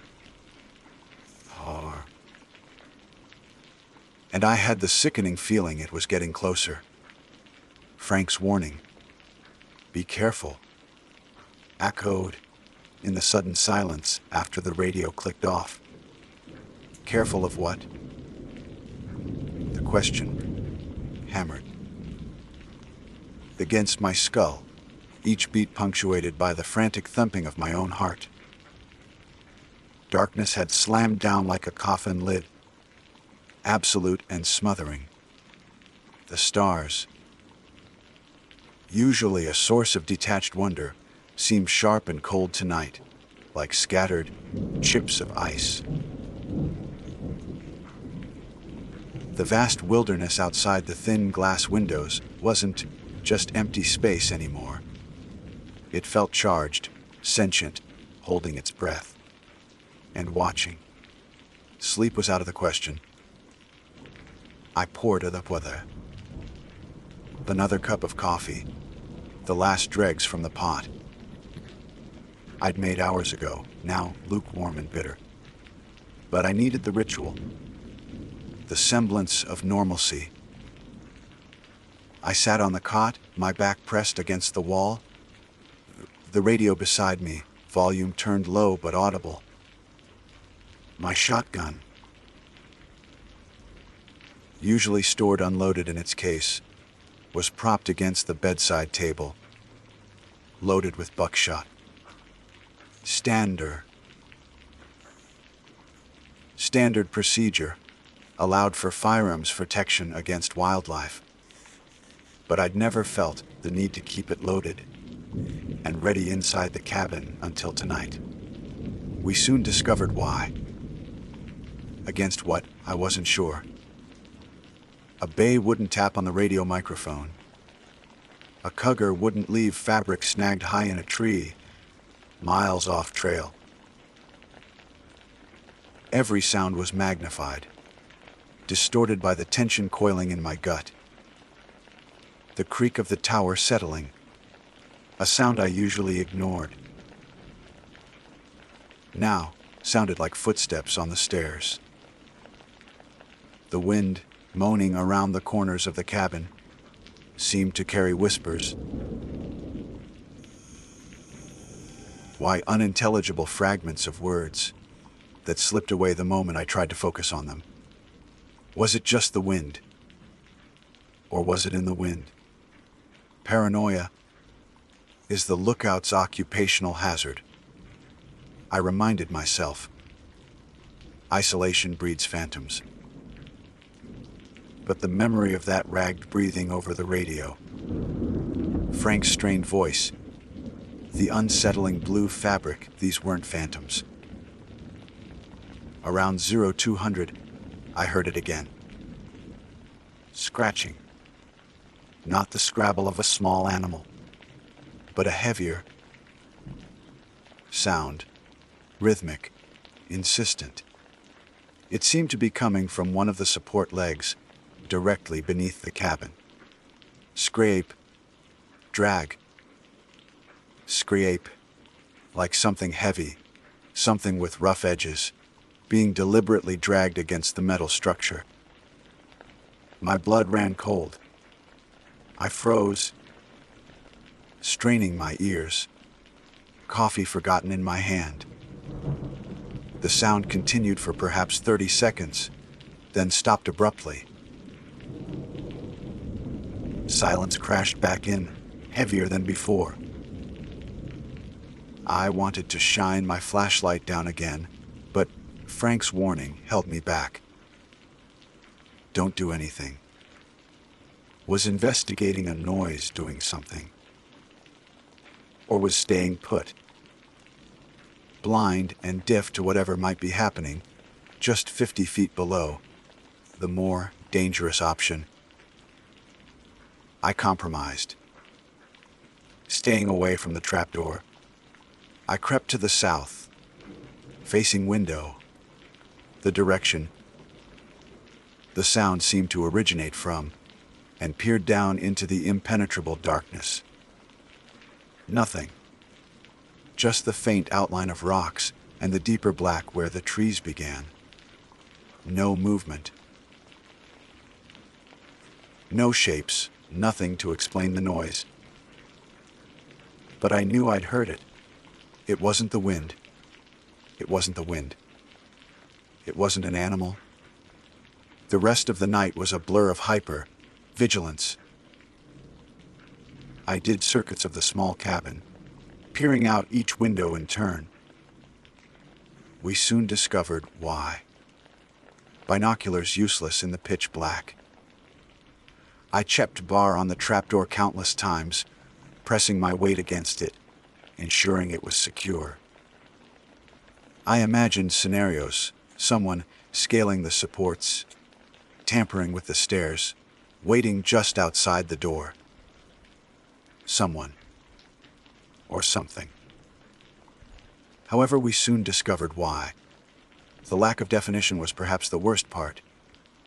My fear had no face, no concrete form, just a pervasive sense of wrongness, a violation of the natural order I'd grown accustomed to up here. We soon discovered why. Sarah Landon's disappearance felt less like a tragic accident and more like a symptom of whatever malevolence had crept into these woods. Dawn arrived, not with relief, but with a gray, washed-out exhaustion. The rising sun slowly unveiled the landscape, burning off the mist clinging to the valleys. It was a clear morning, visibility excellent. Perfect conditions for a search. Perfect conditions for spotting smoke. I forced myself back into routine, brewing fresh coffee, preparing for the 0-100 check-in, but my eyes constantly strayed to the southeast ridge where I'd seen the blue fabric. Through the binoculars, the ridge looked unchanged, empty, remote. But as I scanned the area, meticulously focusing on the dead pine where the fabric had been snagged, it was gone. The branch was bare. My stomach plummeted. Had the wind torn it free? Or had something retrieved it? Someone who knew I'd seen it. Someone who knew I'd reported it. My hand was shaking as I keyed the radio at 0800 sharp. Ranger Station, Desolation Peak. Radio check.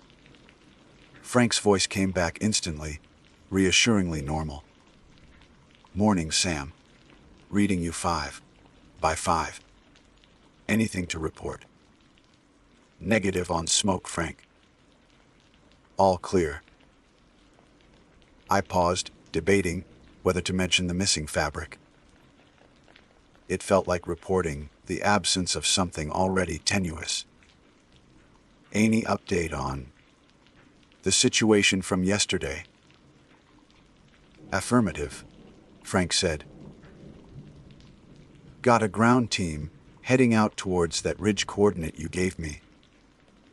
Experienced SAR guys, couple of deputies.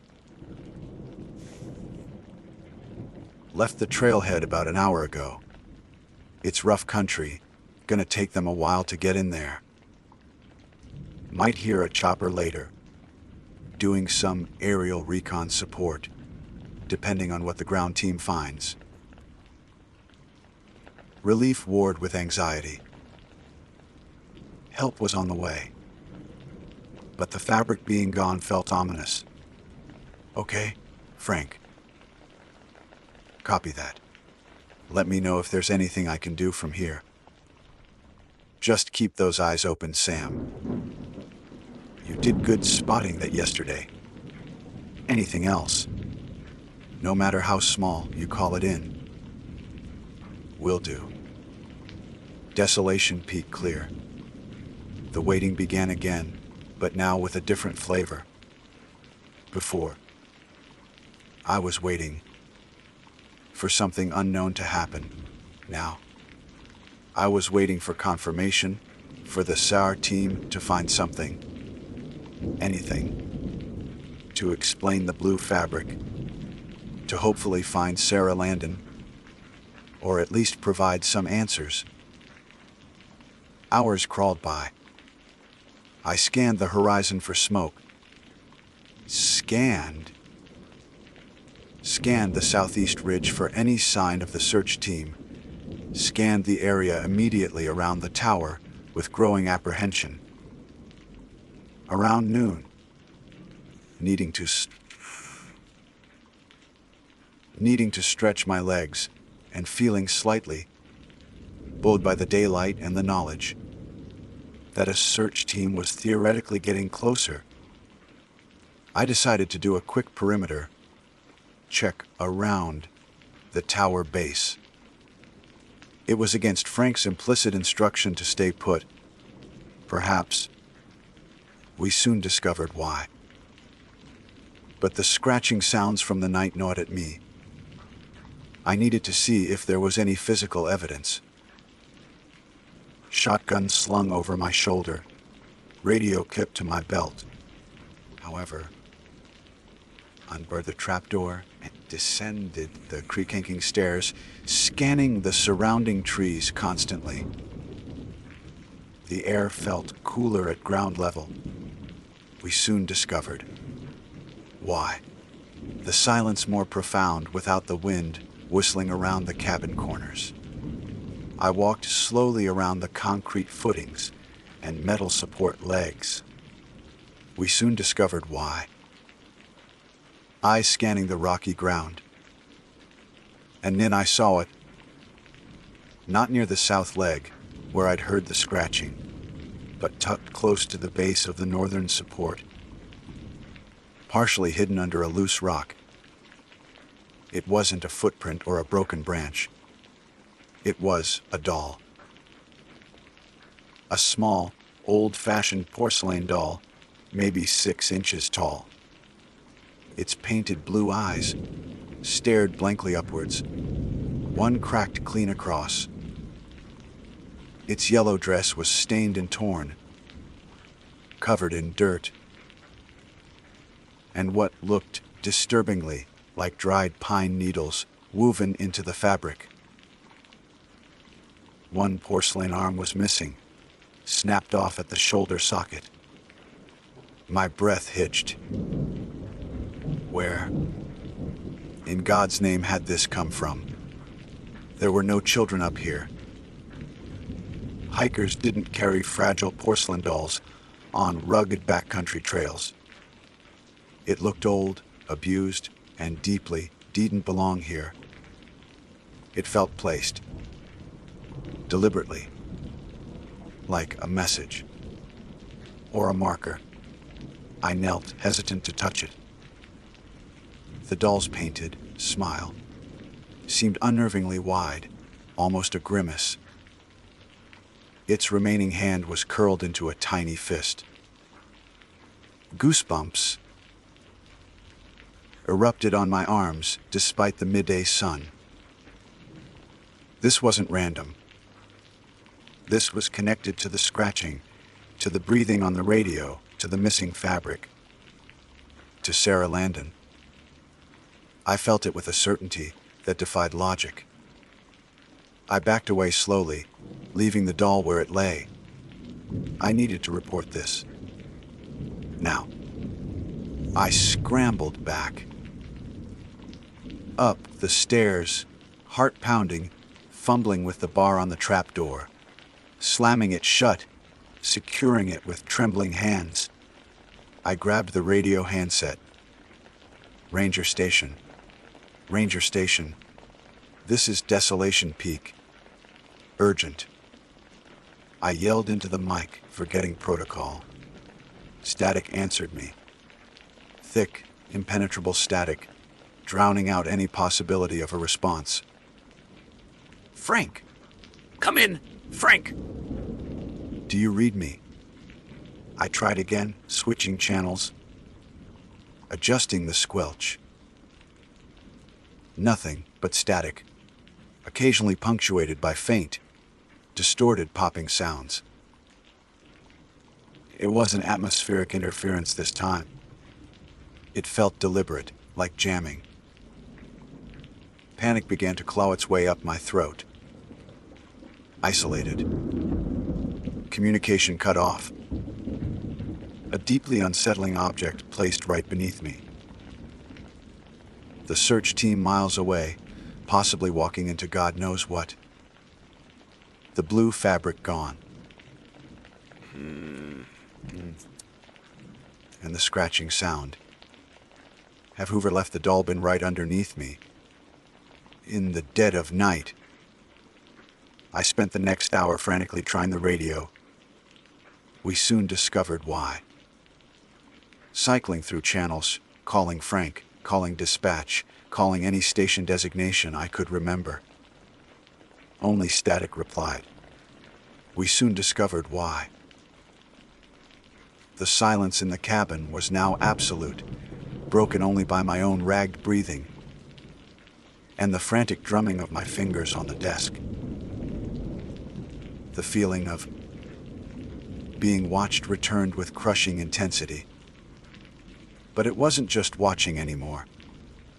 It felt like I was being toyed with. The doll. The radio. Silence. It was calculated. Whatever was out there knew I was here. It knew I was alone. It knew I was trying to call for help. We soon discovered why. My eyes were drawn back to the southeast ridge. Through the binoculars, I scanned the area again, desperately hoping to see the search team. A helicopter. Anything. The ridge. The ridge remained stubbornly empty under the harsh afternoon sun. But then, my gaze drifted lower, towards the denser tree line at the base of the ridge. Movement. Just a flicker. At the edge of my vision. I snapped the binoculars back, focusing. A dark shape, partially obscured by the thick trunks of ancient firs. It was too far to make out details, but it was upright, roughly human-sized, and it was perfectly still. Was it one of the search team? Lost. Separated. We soon discovered why. But they should have been higher up the ridge, closer to where the fabric was sighted. And they wouldn't just stand there like that, motionless, partially hidden. As I watched, holding my breath, the shape shifted slightly.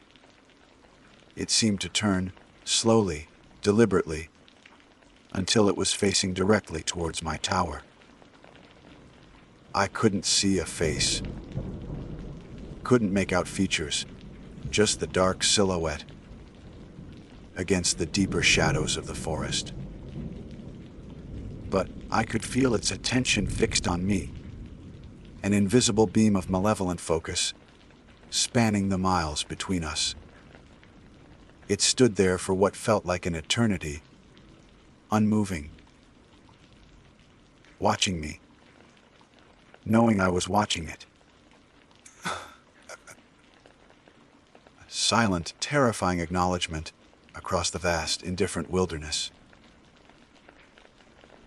Just as suddenly as it appeared, it stepped back, melting into the shadows, disappearing completely from view. The binoculars slipped from my trembling hands, clattering against the console. I backed away from the window, my heart hammering like a trapped bird against my ribs.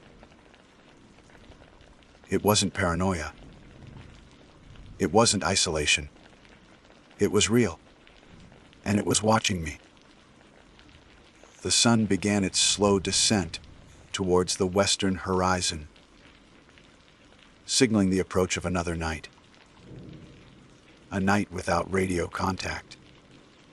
A night knowing that something was out there intelligent, malevolent, and aware of my presence. A night heralded by the discovery of a broken doll beneath my precarious perch. Just as the last sliver of sun dipped below the mountains, plunging the world back towards darkness, I heard it. Not from miles away on a distant ridge, not from the radio speaker, but from directly below the tower, Tap, tap, tap. A clear, distinct, metallic tapping sound, coming from one of the steel support legs, right beneath my feet. Whatever was out there wasn't just watching anymore. It was here. The sound wasn't loud, but in the profound silence of the twilight. We soon discovered why. Amplified by the metal structure of the tower leg, directly beneath my floorboards, it might as well have been cannon fire. My breath seized in my chest. Every muscle locked. It wasn't the wind. It wasn't a loose cable. It was deliberate, rhythmic. A sickeningly patient announcement, I am here. Right here. My mind Struggled to catch up with the primal flooding my system. The figure on the ridge, the missing fabric, the breathing on the radio. The grotesque doll, they were precursors, unsettling hints. This was contact. Physical interaction with the structure I was trapped in. 50 feet above the ground. The tapping stopped. Silence rushed back in, somehow more terrifying now that it had been broken by that definitive sound. I remained frozen, listening with an intensity that strained my ears, waiting for the next sound, the next move. Was it testing the supports, trying to get my attention? Or was it prelude to something worse? Minutes stretched into an eternity. The last vestiges of light bled from the sky, leaving only the cold, distant starlight and the faint glow of my lantern inside the cabin. My shotgun felt heavy and useless in my hands. What good was buckshot against something that could melt into shadows, jam radios, leave cryptic offerings, and now calmly tap on the steel legs of my perch as if knocking on a door. Then came the scraping sound again, louder this time, closer. Not the dragging sound from the night before, but the sharp, grating noise of something hard claws. Tools, being deliberately drawn down, the length of one of the metal supports. It traveled downwards, then stopped. A pause. Then up it came again, slow, methodical. A soundtrack of menace that vibrated through the floor. Enough. The paralysis broke, shattered by a surge of adrenaline fueled by sheer terror. I wasn't going to just sit here and wait for whatever it was to what. Shake the tower down. Climb up. I stumbled towards the trapdoor. Flashlight gripped in a white. The shotgun momentarily forgotten on the cot. Frank said, "Don't do anything." But Frank wasn't here. Frank couldn't even hear me. My hands trembled so violently I could barely work the latch on the heavy wooden bar. It finally gave with a protesting groan. Heart hammering against my ribs like it wanted to escape. I pushed the trapdoor open an inch, then another, creating a narrow slit overlooking the stairs and the ground below. I clicked on the flashlight, aiming the powerful beam downwards. The beam cut through the oppressive darkness, illuminating the top few steps of the rickety staircase, the metal grating of the platform just below the trapdoor. and a small patch of the rocky, a clearing at the base of the tower. Empty. Nothing. The scraping sound had stopped the instant the trapdoor creaked open. I swept the beam lower, tracing the length of the support leg where I thought the sound originated. Nothing. Just steel, concrete footing, and rocks. Had I imagined it? Was the stress finally making me hallucinate tactile sounds? No. The tapping had been real. The doll was real. The figure was real. I swept the light beam outwards, probing the edge of the tree line. The dense pines stood like black cutouts against a star-dusted sky. Nothing moved. But as the beam passed over the area near the northern support leg, where I'd found the doll, the light snagged on something. It wasn't the doll. The doll was gone. In its place, lying flat on the rock where the doll had been, was a single long, dirty, white feather. It was huge, easily over 2 feet long, thicker and coarser than any bird feather I'd ever seen, and it certainly didn't belong to any bird native to these mountains.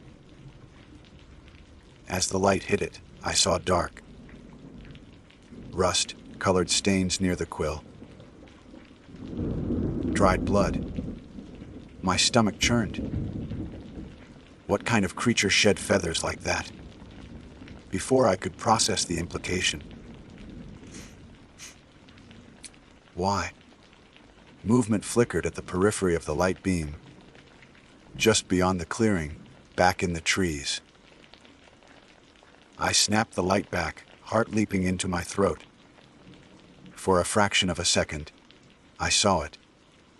Or part of it. Not the full figure I'd seen on the ridge, but a section of something,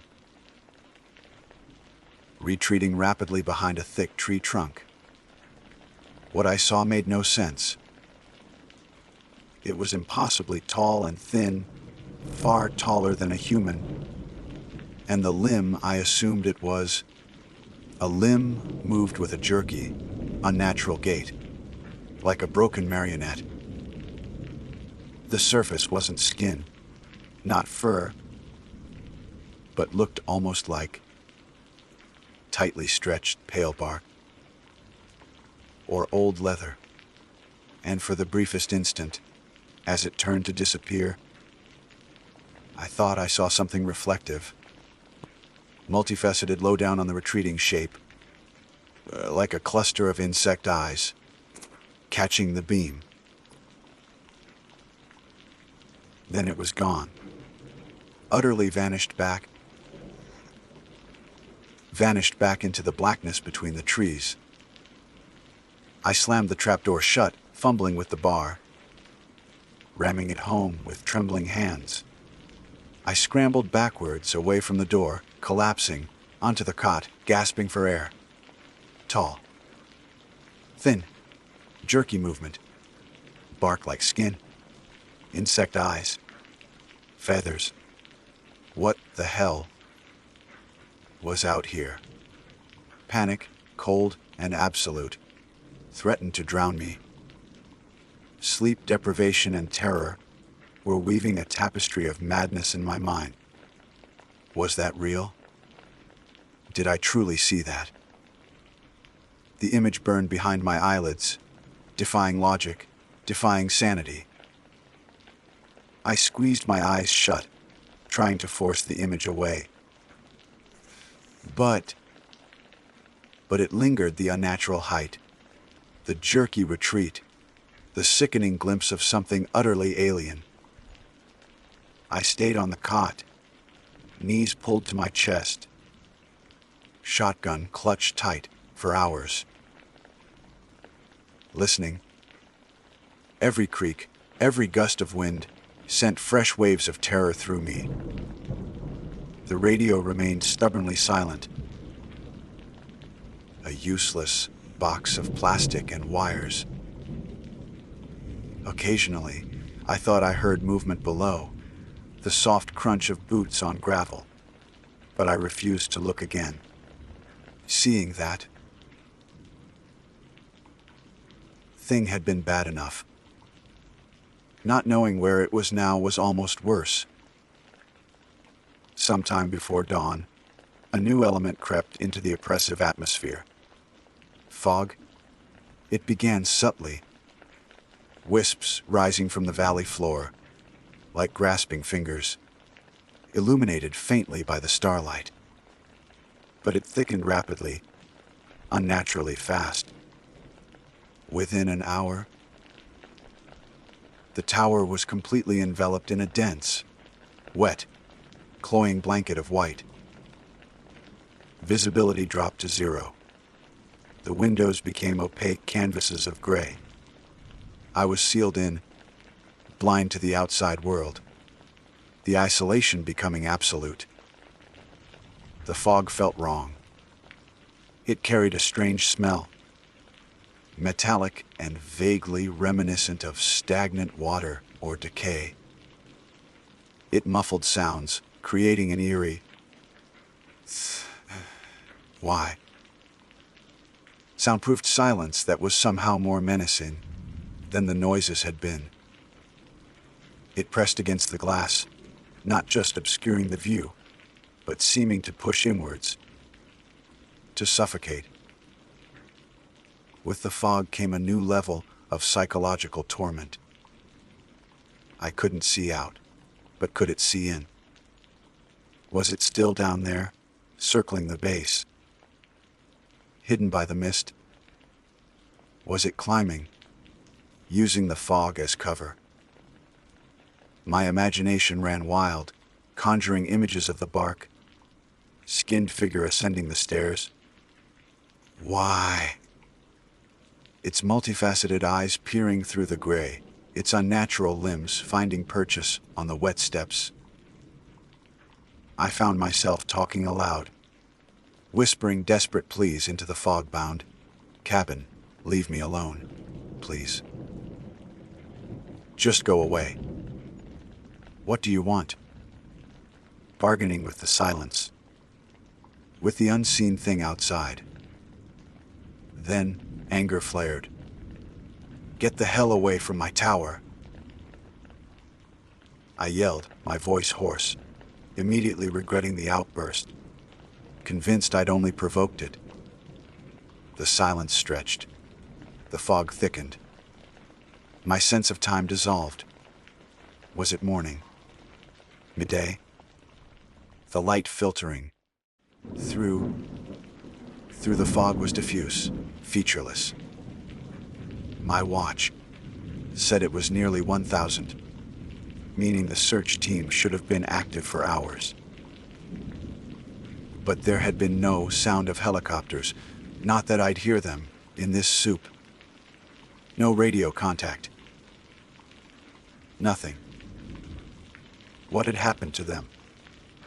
Did they reach the ridge? Did they find anything besides the spot where the blue fabric used to be? Or did they run into the same thing I had? The image of the experienced SAR team. The deputies, encountering that tall, jerky figure in the woods, sent a fresh wave of nausea through me. Were they lost in the fog? Or were they gone? Like Sarah Landon. Just as that bleak thought solidified, the radio crackled. Not static this time. A distinct, sharp burst of noise. Hope surged through me, irrational and desperate. I lunged for the handset. Frank, Ranger Station. Is anyone there? Come in.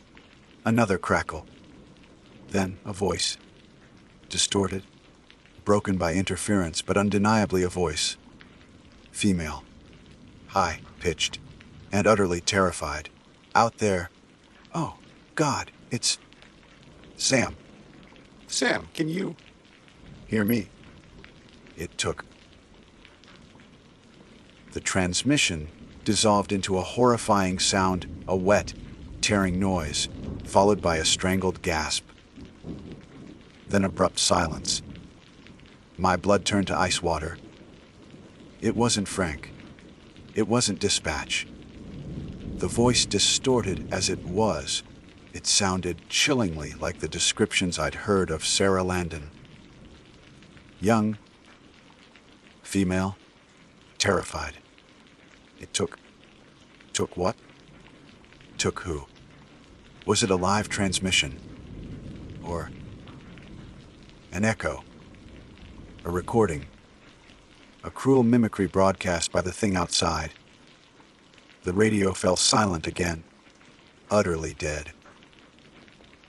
But the implications of that brief, horrifying transmission crashed down on me. If that was Sarah, was she still alive out there, somewhere close? Had the thing that took her brought her near the tower? Or was it a trap designed to lure me out, to break me down further? The fog pressed closer. The silence deepened. The memory of the torn voice, the tearing sound it played over and over in my head. Then I heard it. Unmistakable this time. Not tapping. Not scraping. A heavy, deliberate tread on the wooden stairs leading up to the trapdoor. Thump, creak. Slow. Measured. Something heavy was ascending, coming up from the fog-shrouded base. Thump, creak. Closer. Now. Maybe halfway up. I scrambled backwards, pressing myself into the corner of the cabin. Shotgun raised. Finger trembling on the trigger guard.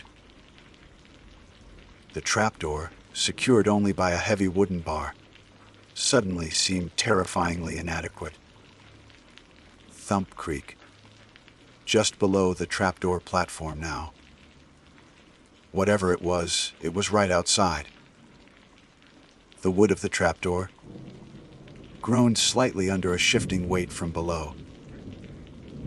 It had stopped climbing. It was waiting. Right there. Just inches away through the thin wood. My world narrowed to the sound of my own frantic breathing, the pounding of blood in my ears, and the horrifying, tangible presence on the other side of the trapdoor. The fog outside, the missing girl, the search team, the doll, the feathered, all culminated in this single, terrifying moment. Cornered, blind, with something inhuman, patiently waiting just outside my door. The silence stretched, taut and brittle, thick with the smell of fog and decay filtering through unseen cracks in the cabin walls. Below the trapdoor, just inches away, the unseen presence waited with unnerving patience. My breath came in shallow, silent gasps, each inhalation a struggle against the vice gripping my chest. My world had shrunk to the dimensions of this 14 by 14-foot box and the single, flimsy wooden barrier separating me from the unknown horror waiting just outside. The shotgun felt both impossibly heavy and terrifyingly inadequate. Every nerve ending screamed, anticipating the inevitable assault. It began not with a crash, but with a tentative rattle. The metal latch on the outside of the trapdoor jiggled softly, experimentally. A long, slender something could be seen briefly the slight gap between the door and the frame, dark and chitinous. Looking, probing the mechanism. It withdrew. A pause. Then a solid thump hit the center of the door, making the wood shudder. Thump. Thump. Thump. The rhythm grew faster, harder. The heavy wooden bar securing the door from my side bowed, visibly with each impact. Splinters rained down onto the floor below the platform. Whatever it was strong and determined. Panic threatened to shatter my already fragile control. Fire the gun. Through the door. What if I missed? What if it just made it angrier? What if Bus barely scratched its hide? I scrambled backwards, crab walking away from the door, until my back hit the opposite wall, knocking loose maps from the shelf.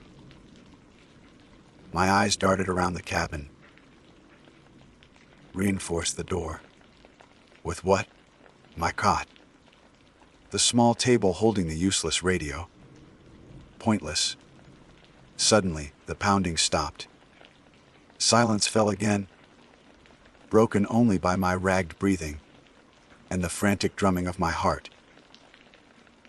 Had it given up? Was it changing tactics? Then, a voice spoke from directly below the trapdoor, muffled by the wood but chillingly clear.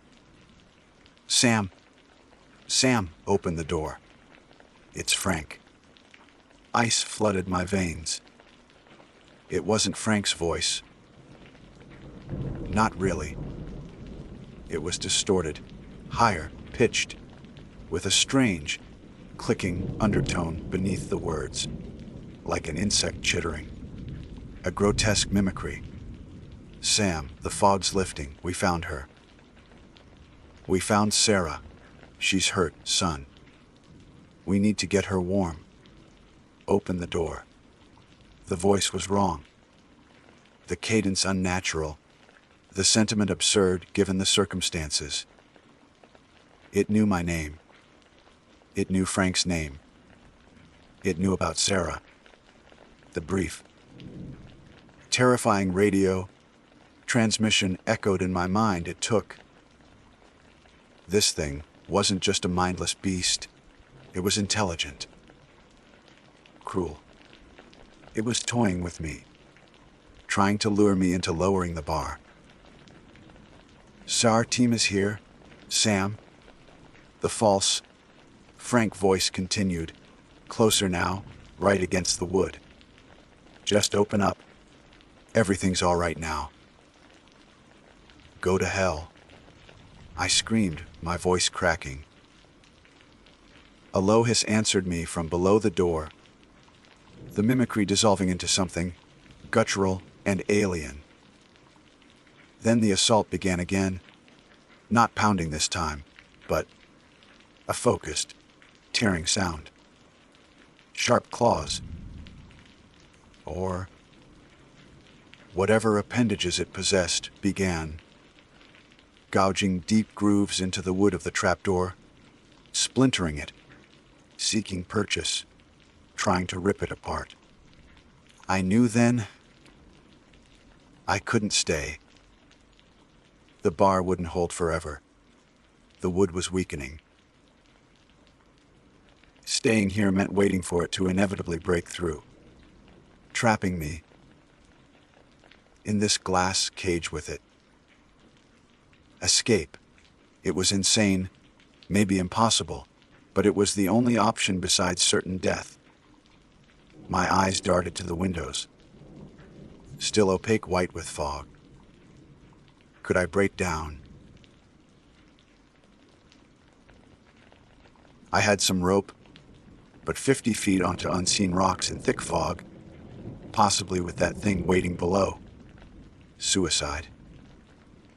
The stairs were the only way down. But it was right there. Unless maybe I could distract it. create an opportunity. Adrenaline surged, overriding conscious thought. I grabbed the heavy lantern off the hook, the metal hot to the touch. Taking aim at the window facing away from the stairs, towards the steepest drop.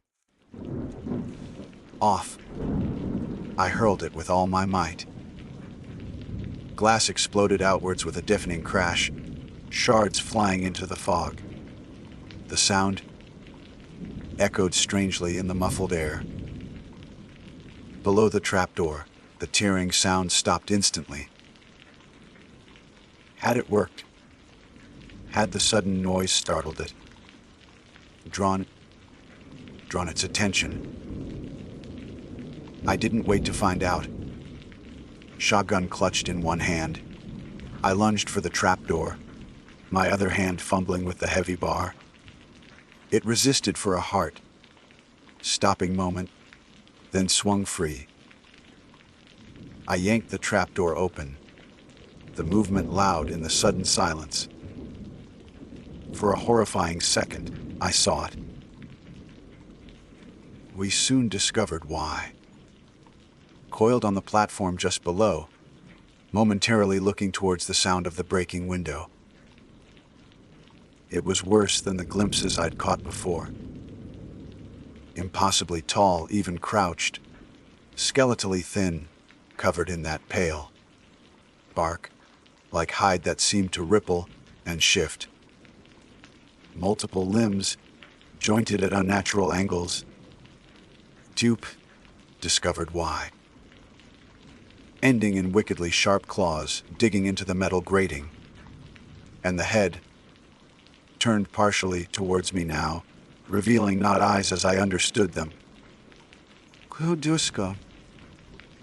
But clusters of black, multifaceted lenses, reflecting the dim light from the cabin, and a vertical slit of a mouth opening in a silent hiss. It reacted instantly, whipping its grotesque head back towards me, letting out a high-pitched shriek that pierced the fog, a sound combining reptile, insect, and something utterly alien. It lunged for the opening. I didn't hesitate. I threw myself out of the cabin and onto the stairs, ignoring the scream, ignoring the clawed limb that swiped at the space where I'd been milliseconds before. My boots slipped on the wet wood. My body slammed against the railing. But I kept going, half falling, half running down the rickety structure. Behind me, I heard a tremendous crash. From inside the cabin, the cot overturned. The stove. Followed by the sound of the creature scrambling, its claws scraping frantically on the wood and metal as it squeezed through the trapdoor opening. It was coming after me. I hit the rocky ground at the base of the tower, stumbling, nearly falling. The fog was disorienting, visibility barely 10 feet. Which way?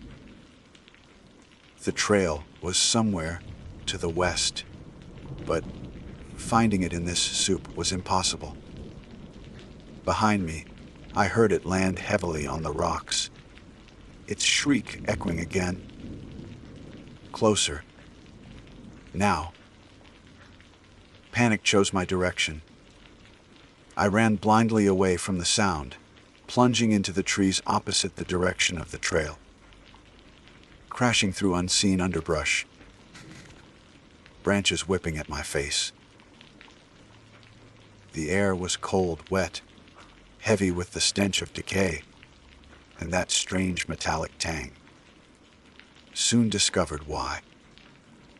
Sounds of pursuit were terrifyingly close. Heavy, rapid footsteps that didn't sound human, accompanied by snapping branches and that awful hissing, chittering noise. It was fast. Faster than me. I risked a glance back. A tall, pale shape detached itself from the fog behind me, moving with that same jerky, unnatural speed. But it wasn't just one. Through swirling gaps in the mist, I thought I saw other shapes, darker, less defined, moving parallel to it, flanking me. Were there more of them? Had they been drawn by the commotion? Or had they been here all along? My lungs burned, my legs screamed. However, terror gave me strength I didn't know I possessed. I tripped over a root, sprawled hard onto the damp earth, the shotgun flying from my grasp. Pain shot up my arm. I scrambled up, ignoring the pain, leaving the gun behind. Useless anyway. Directionless, fueled only by primal fear. The sounds of pursuit seemed to fall back slightly, or maybe the fog was just playing tricks with the sound. I stumbled into a small clearing, dominated by a huge, ancient cedar tree. I sagged against its rough bark, gasping for air, listening. Silence. Eerie, profound silence, broken only by the drip of condensation from the unseen branches above. Had I lost them? Or were they playing with me again, letting me think I was safe? Then I saw it, dangling from a low branch of the cedar, directly in front of me. A small, mud-caked hiking boot.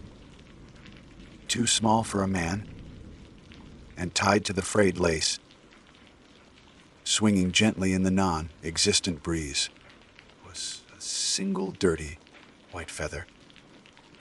Sarah's boot. The feather, my stomach heaved. This clearing, was this where it happened? Whoosh! A twig snapped directly behind me. I didn't look back. I screamed, a raw. We soon discovered why. Ragged sound torn from my throat, and bolted again, away from the cedar tree, away from the boot, plunging deeper into the fog, shrouded woods. However, we soon discovered. I ran until my legs gave out, until my lungs felt like they would burst, until I collapsed into a tangle of ferns, consciousness wavering. The last thing I remember was the suffocating white fog, the crushing silence, and the certain knowledge that I was still surrounded, still hunted. They found me 2 days later, miles from the tower, near a disused logging road. Dehydrated, hypothermic, incoherent, covered in scratches, babbling about tall, pale figures, insect eyes, and feathers. The official story is that I suffered a severe psychological breakdown due to isolation, exacerbated by the stress of the missing hiker situation. Understandable, they said. Occupational hazard. The fog had lifted the day after my escape. The search team was recalled. They never found any sign of Sarah Landon, despite extensively searching the area around the coordinates I'd given and the clearing where I was found. No sign of the doll. No giant feather.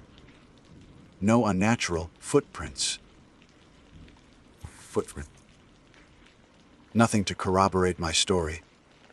The damage inside the tower, the broken window, the overturned furniture, the deep gouges on the trapdoor, was attributed to me during my breakdown. Vandalism born of stress and paranoia. The radio, they said. had malfunctioned due to a faulty antenna connection, probably exacerbated by the storm that brought the fog.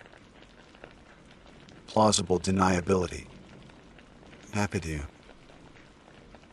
Neat explanations for everything. I quit the florist service immediately. I never went back to Desolation Peak. Never went back into deep wilderness again. I live in a city. Now, surrounded by noise and people, but the silence still finds me sometimes in the dead of night. The silence and the memories. I know what I saw. I know what I heard. I know that thing, or things, are still out there, in the deep, quiet places of the world, hidden by fog and isolation. Why? Sarah Landon isn't missing. She was taken. And the thing that took her is still watching, waiting from the heart of the Okanagan, Wenatchee wilderness. Sometimes, when the wind blows, just right against my apartment window, I hear a faint tapping sound. Or maybe it's just the house settling. Maybe. My name is Alistair Finch, and for the entirety of my 37 years, I have resided on the island of Oiloon and Fiaza, a name which, in the old tongue of my ancestors, translates rather poetically to the island of knowledge. It is a small, isolated landmass, a mere speck on the vast, unforgiving canvas of the North Atlantic. To the uninitiated, our island might appear as a bucolic paradise, a relic of a simpler time. Our days are governed by the rhythm of the tides and the turning of the seasons, our lives interwoven with the ancient traditions passed down through generations. We are a small community, numbering no more than 50 souls, and until recently, I would have described our existence as one of profound, almost sacred, tranquility. I serve as the island's archivist and historian, a role inherited from my father, as his was from his father before him. The Finch family has been the custodian of Eel and Fiaza's records for as long as those records have existed, a lineage stretching back to the very first settlers who, according to our foundational myths, were guided here by a constellation unseen by the rest of the world. Our home, a sturdy, gray, stone edifice built a respectful distance from the main village, houses not only my modest living quarters, but also the island's extensive library, a collection of texts, maps, and artifacts that chronicle our unique, and I have always believed, rather uneventful history. My duties are meticulous, if somewhat solitary, the preservation of aged documents, the cataloging of new acquisitions. Though such additions are rare, and the occasional assistance offered to our small school or to elders wishing to trace their lineage. Life here is, by its very nature, predictable. The ferry from the mainland, our only tangible link to the outside world, arrives on the first Tuesday of every third month, weather permitting. It brings essential supplies, medicines, certain foodstuffs we cannot produce ourselves, fuel for our generator, and the occasional requested luxury. Its departure, usually within a few hours, invariably leaves behind a renewed sense of our isolation, a feeling I have always found more comforting than disconcerting. We are self-sufficient in many respects. We cultivate hardy vegetables in sheltered gardens, fish the rich, cold waters that surround us, and tend to small flocks of sheep, whose wool provides our clothing. The island itself is a place of stark, dramatic beauty. Jagged cliffs dominate the western shore, perpetually battered by the Atlantic swells. Their surface is home to colonies of seabirds whose cries are a constant soundtrack to our lives. To the east, the land slopes more gently towards sheltered coves and beaches of dark, volcanic sand. Inland, a patchwork of heath and bog is bisected by a single, low mountain, Snock na Marv, the Hill of the Dead, so named for the ancient burial cairns that adorn its summit, relics of a people, even older than our own settlement, about whom we know precious little.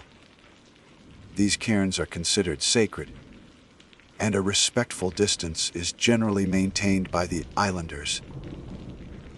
For most of my life, this routine, this predictability, has been the bedrock of my existence. I have found solace in the unchanging nature of our world, in the clearly defined parameters of our small society. There were, of course, the usual small dramas of any close, knit community. Minor disputes over fishing grounds, the occasional youthful romance causing a stir, the shared grief of a passing. But nothing, absolutely nothing, had ever prepared me for the subtle, insidious shift that began to creep into the fabric of our lives approximately 6 months ago. It started with the tides. For generations, the rhythm of the sea has been as reliable as a heartbeat. We know its patterns, its moods, its highest reaches and its lowest ebbs, with an intimacy born of necessity. Then, one morning, Old Manon, our most seasoned fisherman, whose knowledge of the waters is legendary, noted that the high tide had receded significantly further than any recorded instance. He'd muttered about it down at the quay, his brow furrowed, more puzzled than alarmed. Most of us dismissed it as a fluke, an anomaly. The sea is a fickle mistress, after all. But then it happened again, and again. Day after day, the low tide mark crept further out, exposing stretches of seaweed we had never seen before, strange, ribbed sands and rocks slick with unusual, deep, green algae. Conversely, the high tides seemed diminished, lapping weakly at the shore, failing to reach their accustomed markers. This alteration, while peculiar, was initially more a subject of curiosity than fear. Children, delighted by the novelty, ventured onto the newly exposed flats to collect unfamiliar shells and observe stranded sea creatures. The fishermen, however, grew more concerned. The usual fishing grounds seemed disturbed. Catches became erratic. Species we had relied upon for centuries were suddenly scarce, replaced by odd, deep, waterfish rarely seen so close to shore. Their eyes unsettlingly large, their forms almost alien. Around the same time, the birds began to behave strangely. The cacophony of gulls, terns, and guillemots that usually filled the air seemed muted. Flocks would circle erratically, often far out to sea, as if disoriented one evening, as I was taking my customary constitutional along the cliff path. I observed a large group of gannets diving repeatedly into an area of water where no fish were apparent, their movements frantic, almost desperate. Then, just as suddenly, they ceased, rising into the air in a confused mass and flying inland, a behavior I had never witnessed. They settled not on their usual cliff, face roosts, but scattered amongst the heather on Sinakna Marb, a place they had always avoided. Then came the silence. Oilan and Fiasa is never truly quiet. The wind, the waves, the birds, the distant bleating of sheep, these are the constant, comforting sounds of home. But slowly, subtly, the ambient noise began to fade. The wind, though still present, seemed to carry less sound, as if an invisible blanket were muffling the world. Conversations in the village, normally carrying easily on the breeze, felt strangely contained, voices absorbed by the air itself. Even the relentless crash of waves against the western cliff softened, becoming a dull, distant thud rather than a powerful roar. This auditory dampening was profoundly unsettling. It was as if the island itself was holding its breath. My work in the archives, usually a refuge of quiet contemplation, became a source of growing unease. The ancient texts, written in the careful script of my predecessors, had always spoken of the island's constancy, its enduring nature. There were accounts of fierce storms, of harsh winters, of occasional sickness, but nothing that described the kind of fundamental, environmental shift we were now experiencing. I searched for parallels, for any record of similar tidal anomalies or unusual animal behavior. I found nothing. The silence in the library, once a welcome companion to my studies, now felt heavy, pregnant with unspoken questions.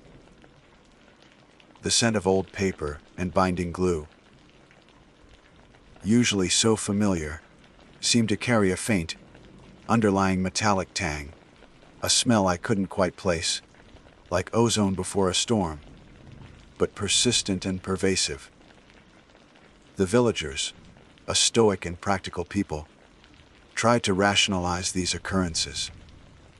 Perhaps it was a distant underwater earthquake, altering the sea bead, some said.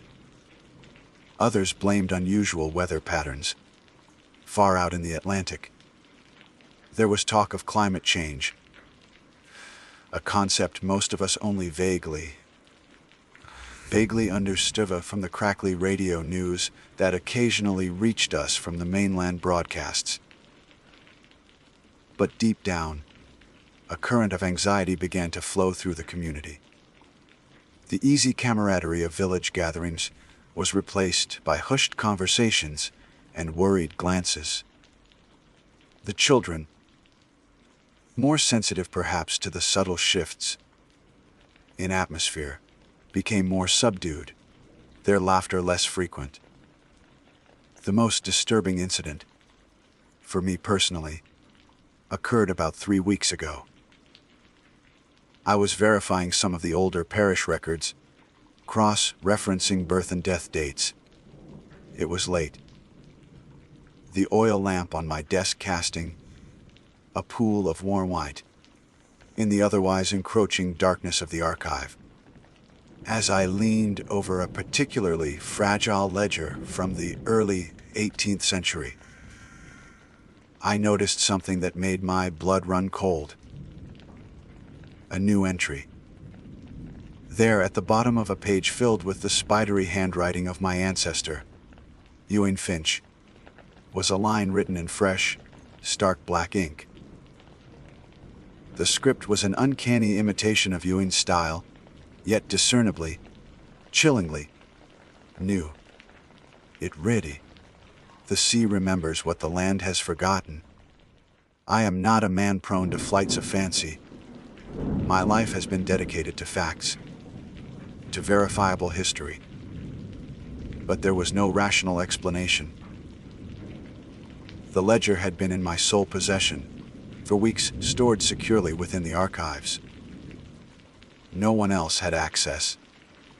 The ink was undeniably modern, yet the placement and style were designed to mimic antiquity. It was a deliberate, impossible intrusion into the historical record. I sat there for a long time, the silence of the library pressing in on me, the strange metallic scent stronger than ever. The words themselves were cryptic, unsettling, but it was the sheer impossibility of their appearance that shook me to my core. It was the first undeniable sign that something was not just changing on oil and fusa, but that something was actively, malevolently wrong. And I, Alistair Finch, the keeper of our island's knowledge, had no answers, only a growing, knowing dread. The tranquility of my home had been fractured, and I feared this was only the beginning. The discovery of that anomalous entry in my ancestors' ledger marked a distinct turning point in my perception of the events unfolding on oil and Fisa. Prior to that moment, I had managed, with varying degrees of success, to cling to the possibility of rational explanations. The shifting tides, the altered animal behavior, even the pervasive, unsettling silence, these could, perhaps, be attributed to some as yet unidentified natural phenomenon, a complex interplay of geological and meteorological factors beyond our immediate comprehension. But the freshly inked sentence, so perfectly mimicking a centuries old script and undeniably modern in its physical manifestation, shattered that fragile edifice of logic.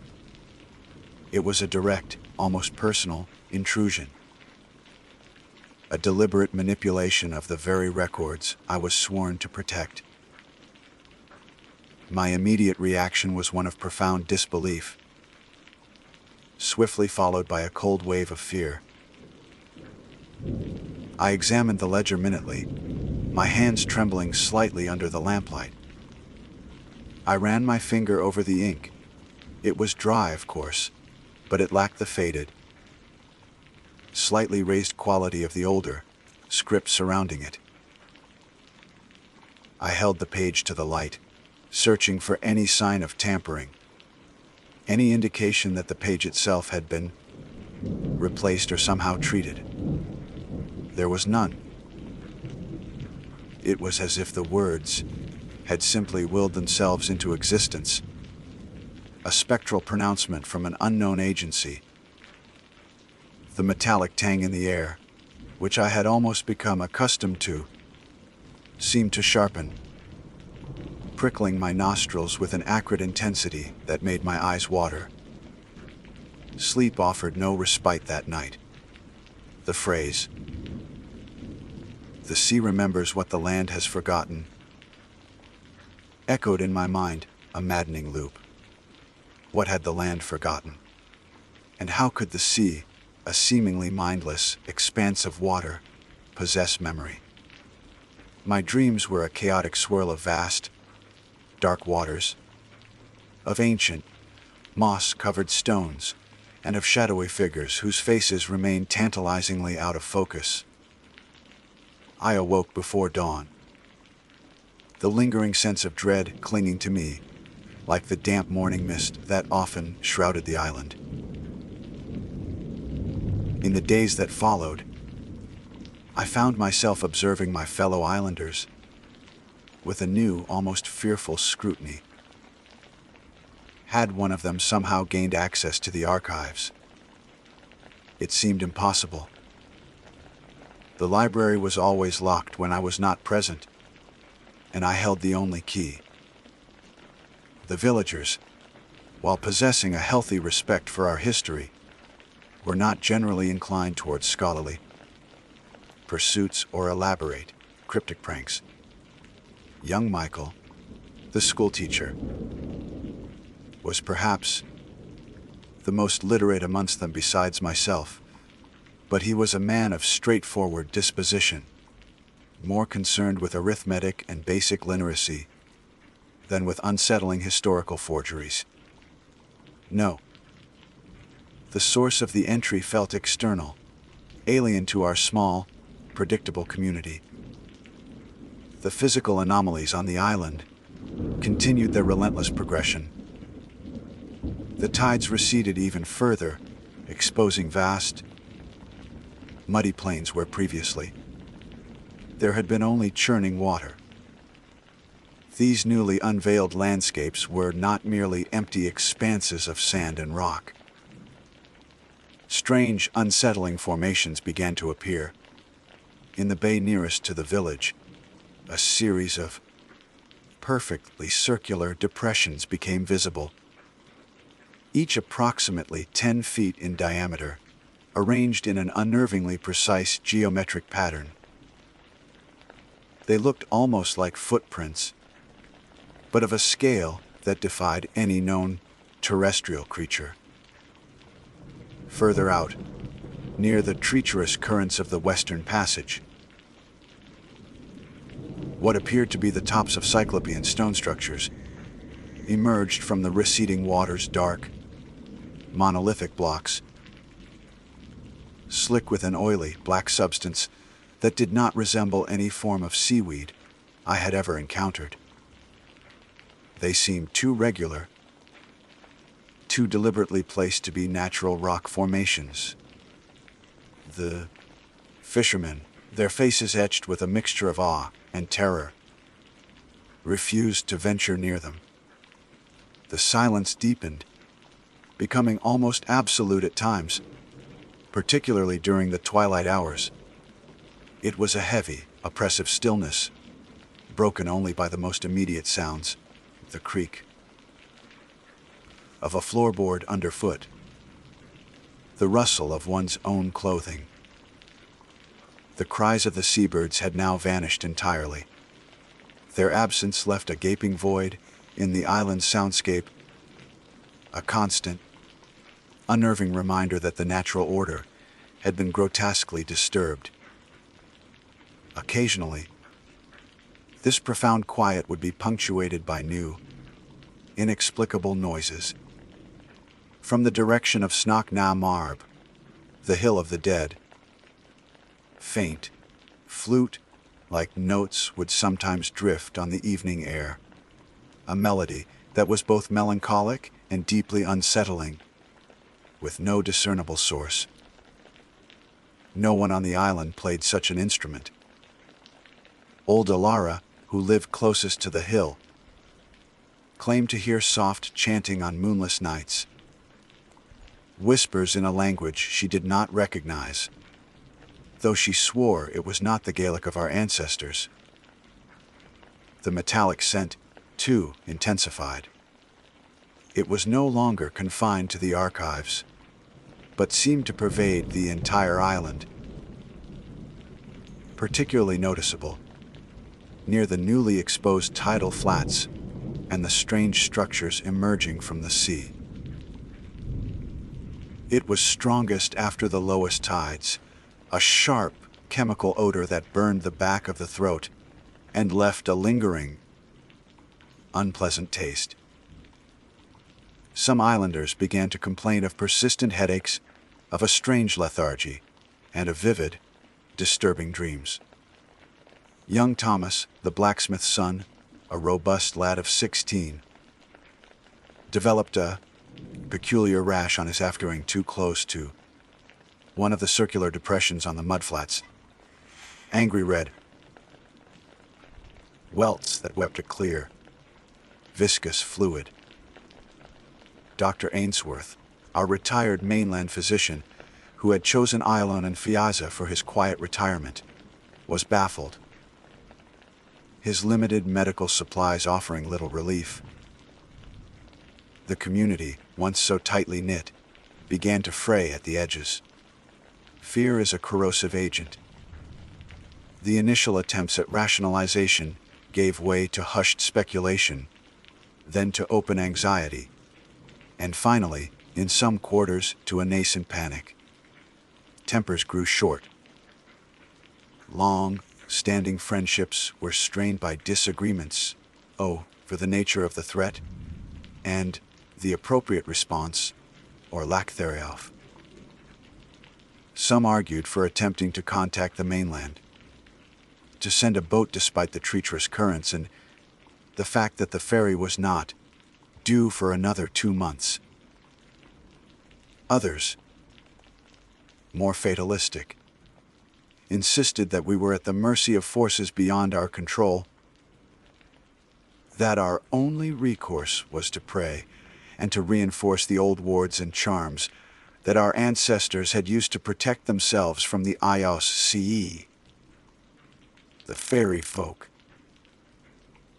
Though even the most superstitious amongst us knew, deep down, that what we were facing was something far older, far stranger than the capricious spirits of Gaelic folklore. My own sense of reality began to feel increasingly tenuous. I found myself reading the same passages in the archives, my concentration shattered by the oppressive silence or a sudden, phantom whiff of that metallic odor. Was I losing my mind? Was the isolation, compounded by these bizarre events, finally taking its toll on my sanity? The line between observer and participant blurred. I started to document everything, not just in my official capacity as archivist, but in a private journal, scribbling down every anomaly, every shift in the environment, every strange utterance from the villagers. It was a desperate attempt to impose order on a world that was rapidly descending into chaos, to anchor myself to some semblance of objective truth. One evening, driven by a compulsion I could neither understand nor resist, I decided to visit the ancient cairns on Snock, Numarb. It was an act that went against a lifetime of ingrained reverence and avoidance. The sun was setting, casting long, distorted shadows across the heath. The air was unnaturally still, and the flute, like melody I had heard from a distance, was now clearer, though still eerily disembodied, seeming to emanate from the very stones around me. As I approached the largest of the burial mounds, a great, grass-covered tumulus reputed to be the resting place of the island's first king, I noticed something new. Carved into the weathered gray stone of the entrance lintel, almost obscured by lichen, was a symbol I had never seen before. It was not part of the familiar lexicon of ancient spirals and chevrons found on other Neolithic sites. This was different. A complex, star-like sigil with 7 jagged points, each terminating in a smaller eye-like circle.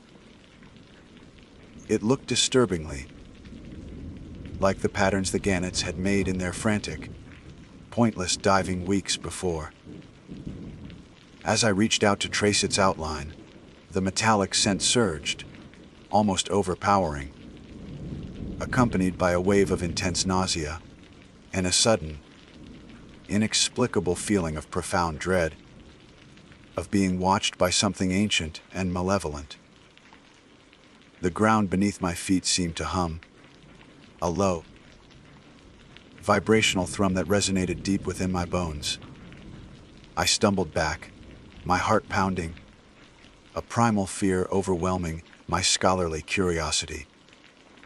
Turning to flee, my gaze fell upon the western horizon. The sun had just dipped below the sea, but the tide was out, further than I had ever seen it, exposing a vast, dark plain stretching towards the blood-red sky. And there, silhouetted against the dying light, far out on the glistening, newly revealed seabed, were figures. Dozens of them. Tall, impossibly thin, and unmoving, they stood facing the island. their forms indistinct, yet undeniably humanoid, though no human could have walked so far out, nor possessed such unnatural proportions.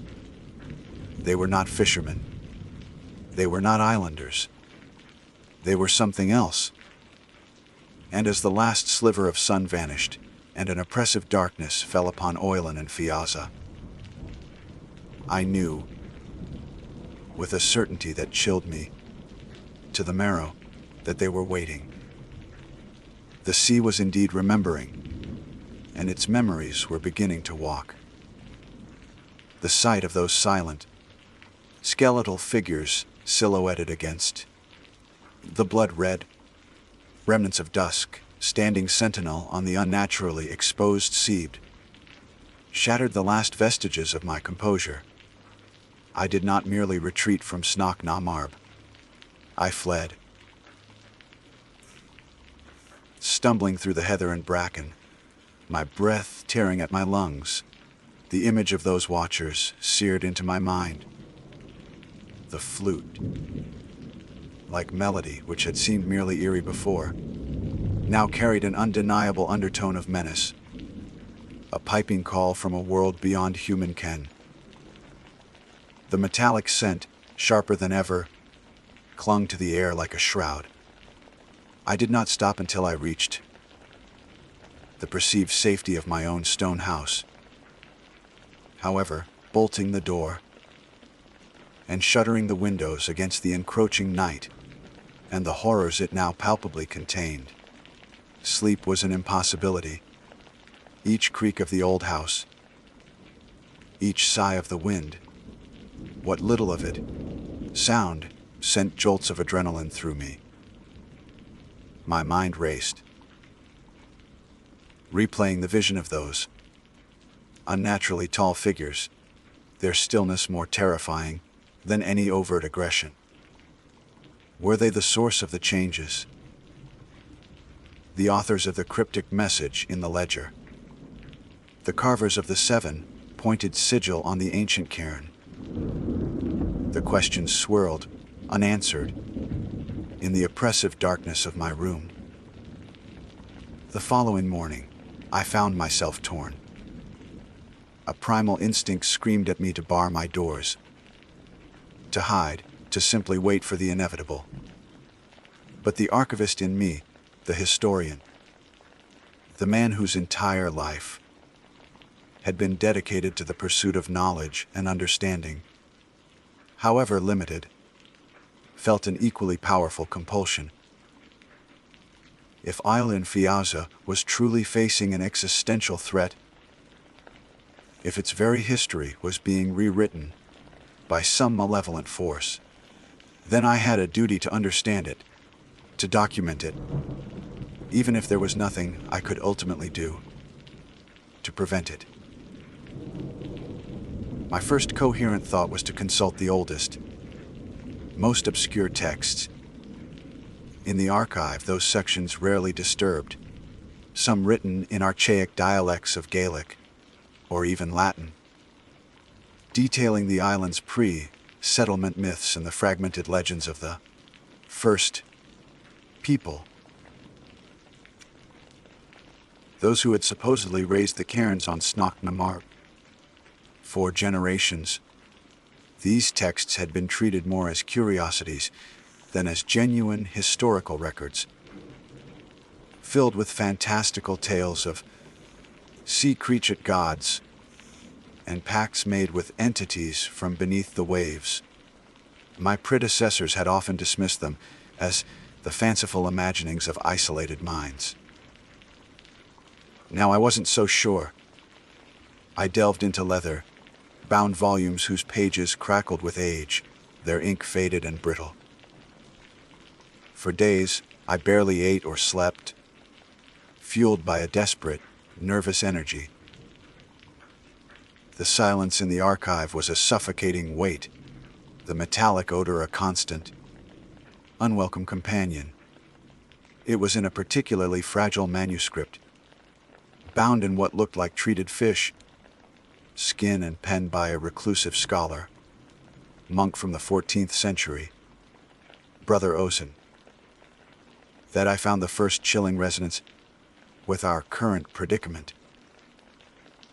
Osen wrote of cyclical events, of periods when the veil between worlds thins, and the old ones who sleep in the lightless deep stir in their eon-long slumber.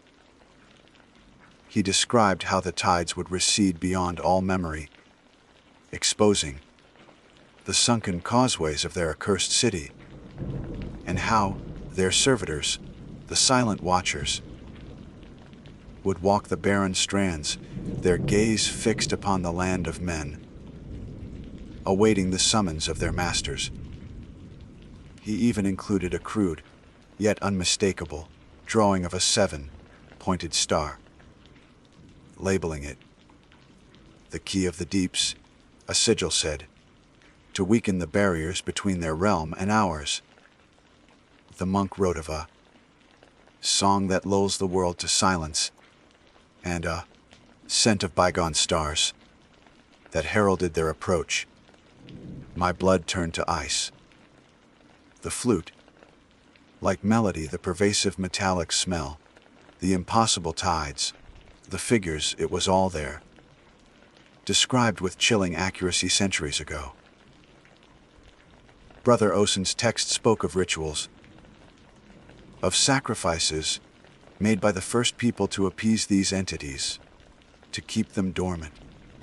He hinted that the cairns on Sunak, Namarv were not merely tombs, but also seals, designed to hold back an influence that emanated from beneath the island itself, from subterranean chambers connected to the abyssal depths. The knowledge of Oilan and Fiaza, our island's namesake, was not the benign wisdom of scholars, but a darker, more terrifying understanding of these cosmic horrors and the fragile truces that kept them at bay. Armed, or perhaps burdened, with this terrifying new context, I felt compelled to investigate the physical manifestations more closely. However, we soon discovered why. The fear was still a living thing within me, but it was now overlaid with a desperate need for confirmation. I chose a day when the tide was at its absolute lowest, the sun a pale, indifferent disk in the hazy sky. I first approached the circular depressions in the bay. They were even more unsettling up close. The mud within them was compacted, almost vitrified, and emitted a faint, almost imperceptible hum. Around their perimeters, the sand was littered with the desiccated husks of small sea creatures, crabs and starfish, all seemingly drawn inwards and then fatally dried. Steeling my nerves, I then made my way towards the western passage, towards the monolithic structures Brother Osen had called the sunken causeways.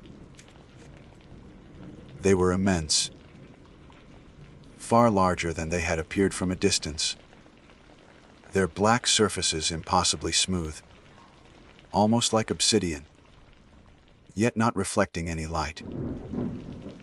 The oily substance I had noted earlier coated them thickly, and the metallic smell here was so potent it made me gag. As I drew closer to one of the colossal blocks, I saw that its surface was not entirely featureless. Faint lines were etched into it, forming intricate, labyrinthine patterns that seemed to shift and rearrange themselves if I stared too long, an optical illusion that induced a profound sense of vertigo. And there, carved deeply into the base of the monolith, just above the waterline of the receding tide, was the 7-pointed sigil. Its presence there, on these undeniably ancient structures, confirmed Osen's writings in the most horrifying way imaginable. These were not natural formations. This was architecture of a kind alien to any human civilization. As I stood there, mesmerized and appalled, I heard a sound, a soft, dragging, sucking noise coming from further out on the exposed seabed, from the direction where I had seen the figures. My heart leaped into my throat. I could not see them clearly through the shimmering haze that now seemed to emanate from the strange monoliths, but I sensed movement. The islanders, meanwhile, were succumbing to a creeping despair. The initial fear had morphed into a kind of resigned terror. Dr. Ainsworth's headaches had worsened, and he spoke of seeing shimmering lights at the periphery of his vision. Young Thomas's rash had spread, his skin taking on a strange, grayish pallor. Several of the older fishermen simply refused to leave their cottages, sitting in darkened rooms, muttering prayers. Elara, who lived near Sinok na Marb, was found one morning wandering in a daze, speaking incoherently of beautiful, silent songs and the city under the waves. Her eyes had a distant, unfocused look, and she no longer recognized her own kin. The fabric of our community was unraveling with terrifying speed. My most harrowing discovery, however, was yet to come.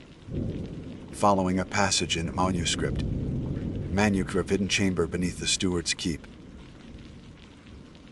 referring to the ancient name for the land upon which my own house, the archive, was built, I began a frantic search of my own cellar. It was a place I rarely visited, damp and filled with discarded remnants of previous generations. Behind a stack of rotting fishing nets and old, broken lobster pots, I found a section of the stone wall that seemed subtly different, the mortar newer, less weathered. With a crowbar and trembling hands, I prized away the stones. Beyond lay not solid earth, but a narrow, descending passage, its air thick with the metallic scent and unnerving, cold stillness. My oil lamp cast flickering shadows as I descended into the bowels of the island. The passage opened into a small, circular chamber, its walls covered in the same shifting, labyrinthine carvings I had seen on the monoliths. In the center of the room stood a stone pedestal, and upon it, an open book, not of paper, but of thin, hammered sheets of a dark, unidentifiable metal. The script within was unlike anything I had ever seen, a series of complex, interlocking sigils and geometric shapes, yet interspersed with disturbingly familiar seven-pointed stars. But it was not the book itself that seized me with ultimate terror. It was what lay beside it. A fresh quill, still wet with glistening black ink, the same ink I had seen in my ancestor Ewing Finch's ledger. And next to it, a small, porcelain pot, also containing the fresh ink. As I stared, a single drop of moisture condensed on the cold stone ceiling above and fell directly into the ink pot, sending a small ripple across its dark surface. The metallic tang in the air intensified to an almost unbearable degree. Then, with a sickening lurch of understanding, I realized this was not merely an archive of past horrors. It was an active place of inscription. Someone, or something, was still writing. And the message in the ledger, "The sea remembers what the land has forgotten," was not just a relic of the past, but a continuing, unfolding prophecy, perhaps even an invitation. A soft sound from the passage behind me made me whirl around, my lamp held high. The light glinted off something pale and tall, partially obscured by the shadows at the entrance to the chamber. A low, guttural clicking, like stones being ground together, echoed from the darkness. I could not see its face, but I felt an ancient, malevolent intelligence regarding me. The silent watchers were not just on the shore. One of them was here, in the heart of my home, in the secret underbelly of the island's history. And I knew with a certainty that froze the very blood in my veins that I had uncovered a truth that oiled and Fisa, and perhaps the world, was not meant to know. My investigation had led me not to answers, but to the threshold of an abyss. The guttural clicking from the shadowed entrance of the subterranean chamber rooted me to the spot, my blood roaring in my ears, louder even than the frantic thumping of my own heart. The oil lamp in my hand trembled violently, casting wild, dancing shadows that distorted the already alien script on the metallic pages of the book before me. The pale, tall form remained partially obscured, but I could discern the unnatural elongation of limbs, the slight, almost insectile tilt of what I presumed was its head. The Watcher. Here, beneath my ancestral home, at the very heart of Oilan and Fiaz's hidden history. My mind, already reeling from the discovery of the active scriptorium, struggled to process this immediate, physical threat. Escape was the only rational thought, yet my legs felt like lead.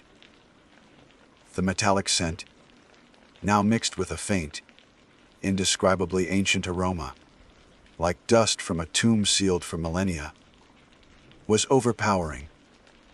It was the smell of the deep places of the earth, of things that had never known sunlight. Then it moved. Not with speed, but with a slow, deliberate grace that was utterly horrifying in its unnaturalness. A long, multi-jointed limb, skeletal and a pale, phosphorescent white emerged from the shadows, its tip ending not in fingers, but in a cluster of needle, sharp points. It gestured, almost languidly, towards the open metallic book on the pedestal. The clicking sound came again, softer this time, accompanied by a low, resonant hum that seemed to vibrate the very air in the chamber, a hum I now recognized as the same I had felt on Snock Na Marb. It was not an immediate attack. It was an invitation, a command. I couldn't decipher its intent, but the sheer alienness of its presence, the cold, ancient intelligence I felt emanating from it, was more terrifying than any overt display of aggression. I finally broke free from my paralysis, a choked gasp escaping my lips. I stumbled backwards, knocking over a small, unseen stone that clattered loudly in the oppressive silence. The Watcher's head tilted further, the clicking momentarily ceasing. That was my chance. I turned and fled, scrambling up the narrow passage with desperation I had never known. I didn't look back. I could hear no pursuit, only the echo of my own panicked footsteps and the lingering, insidious hum that seemed to follow me, to permeate the very stones of the island. Bursting out into the familiar dampness of my cellar, I slammed shut the makeshift entrance to the passage, frantically piling the old fishing nets and broken lobster pots back against it, a futile gesture against such a presence, but one my terror-stricken mind demanded. I didn't stop there. I raced up into the main house, into the archive, My sanctuary now violated, its knowledge as a gateway to madness. The metallic book, the fresh ink, the watcher, my family, the Finches, custodians of the island's history. Had they always known? Had generations of my ancestors been not just chroniclers, but participants? Was the of Oilan and Fiaza a terrible, inherited burden, a pact with these abyssal entities? The implications were too monstrous to fully grasp. Emerging from my house into the gray, listless daylight, I found the island transformed. The pervasive silence was now absolute, save for a low, almost audible thrumming that seemed to emanate from the ground itself, from the sea, from the air. The metallic scent was everywhere, thick and cloying. The sky was a uniform, leaden gray, the sun entirely obscured. And the tide was gone. Not just low, but completely vanished. As far as the eye could see, the seabed stretched out, a vast, dark, glistening plain, revealing the extent of the Cyclopean structures, the causeways Brother Ozan had written of.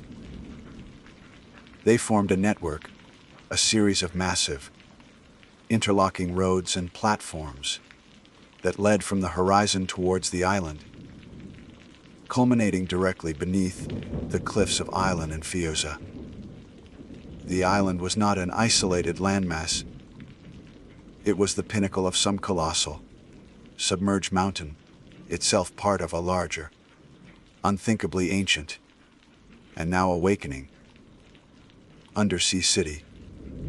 The figures I had seen on the shore were no longer distant silhouettes. There were hundreds, perhaps thousands of them, standing motionless on those black causeways. Their tall, pale forms stark against the dark seabed. They were closer now, much closer, their silent vigil an undeniable prelude to something cataclysmic. The remaining islanders were in a state of utter collapse. Some lay prostrate on the ground, seemingly unconscious or dead. Others wandered aimlessly, their eyes vacant, muttering snatches of the strange, flute-like melody that now seemed to be a constant, subliminal presence in the air. Dr. Ainsworth was gone from his cottage. Young Thomas lay curled outside the blacksmith's shop, his skin almost entirely gray, the strange rash having consumed him. Even the sturdy fishermen had succumbed, their boats beached and forgotten. Old Alara sat by the village well, smiling serenely, her eyes fixed on the exposed seabed, humming the alien tune. She looked up as I passed, her gaze unrecognizing, and whispered, "They are coming home. The sea gives back what it has kept." Brother Osen's manuscript had spoken of a final sign.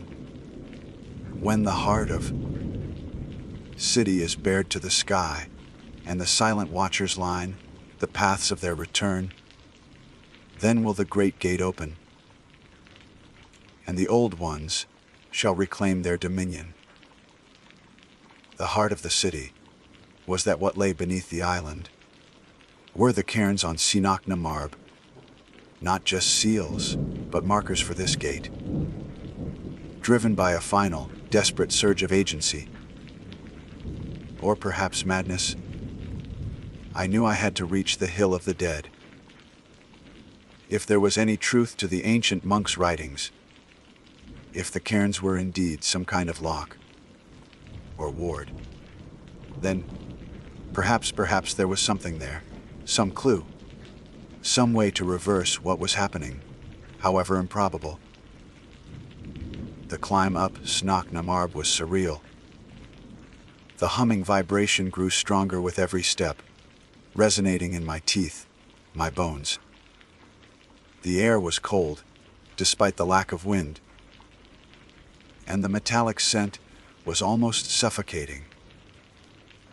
When I reached the summit, the sight that greeted me banished any lingering hope.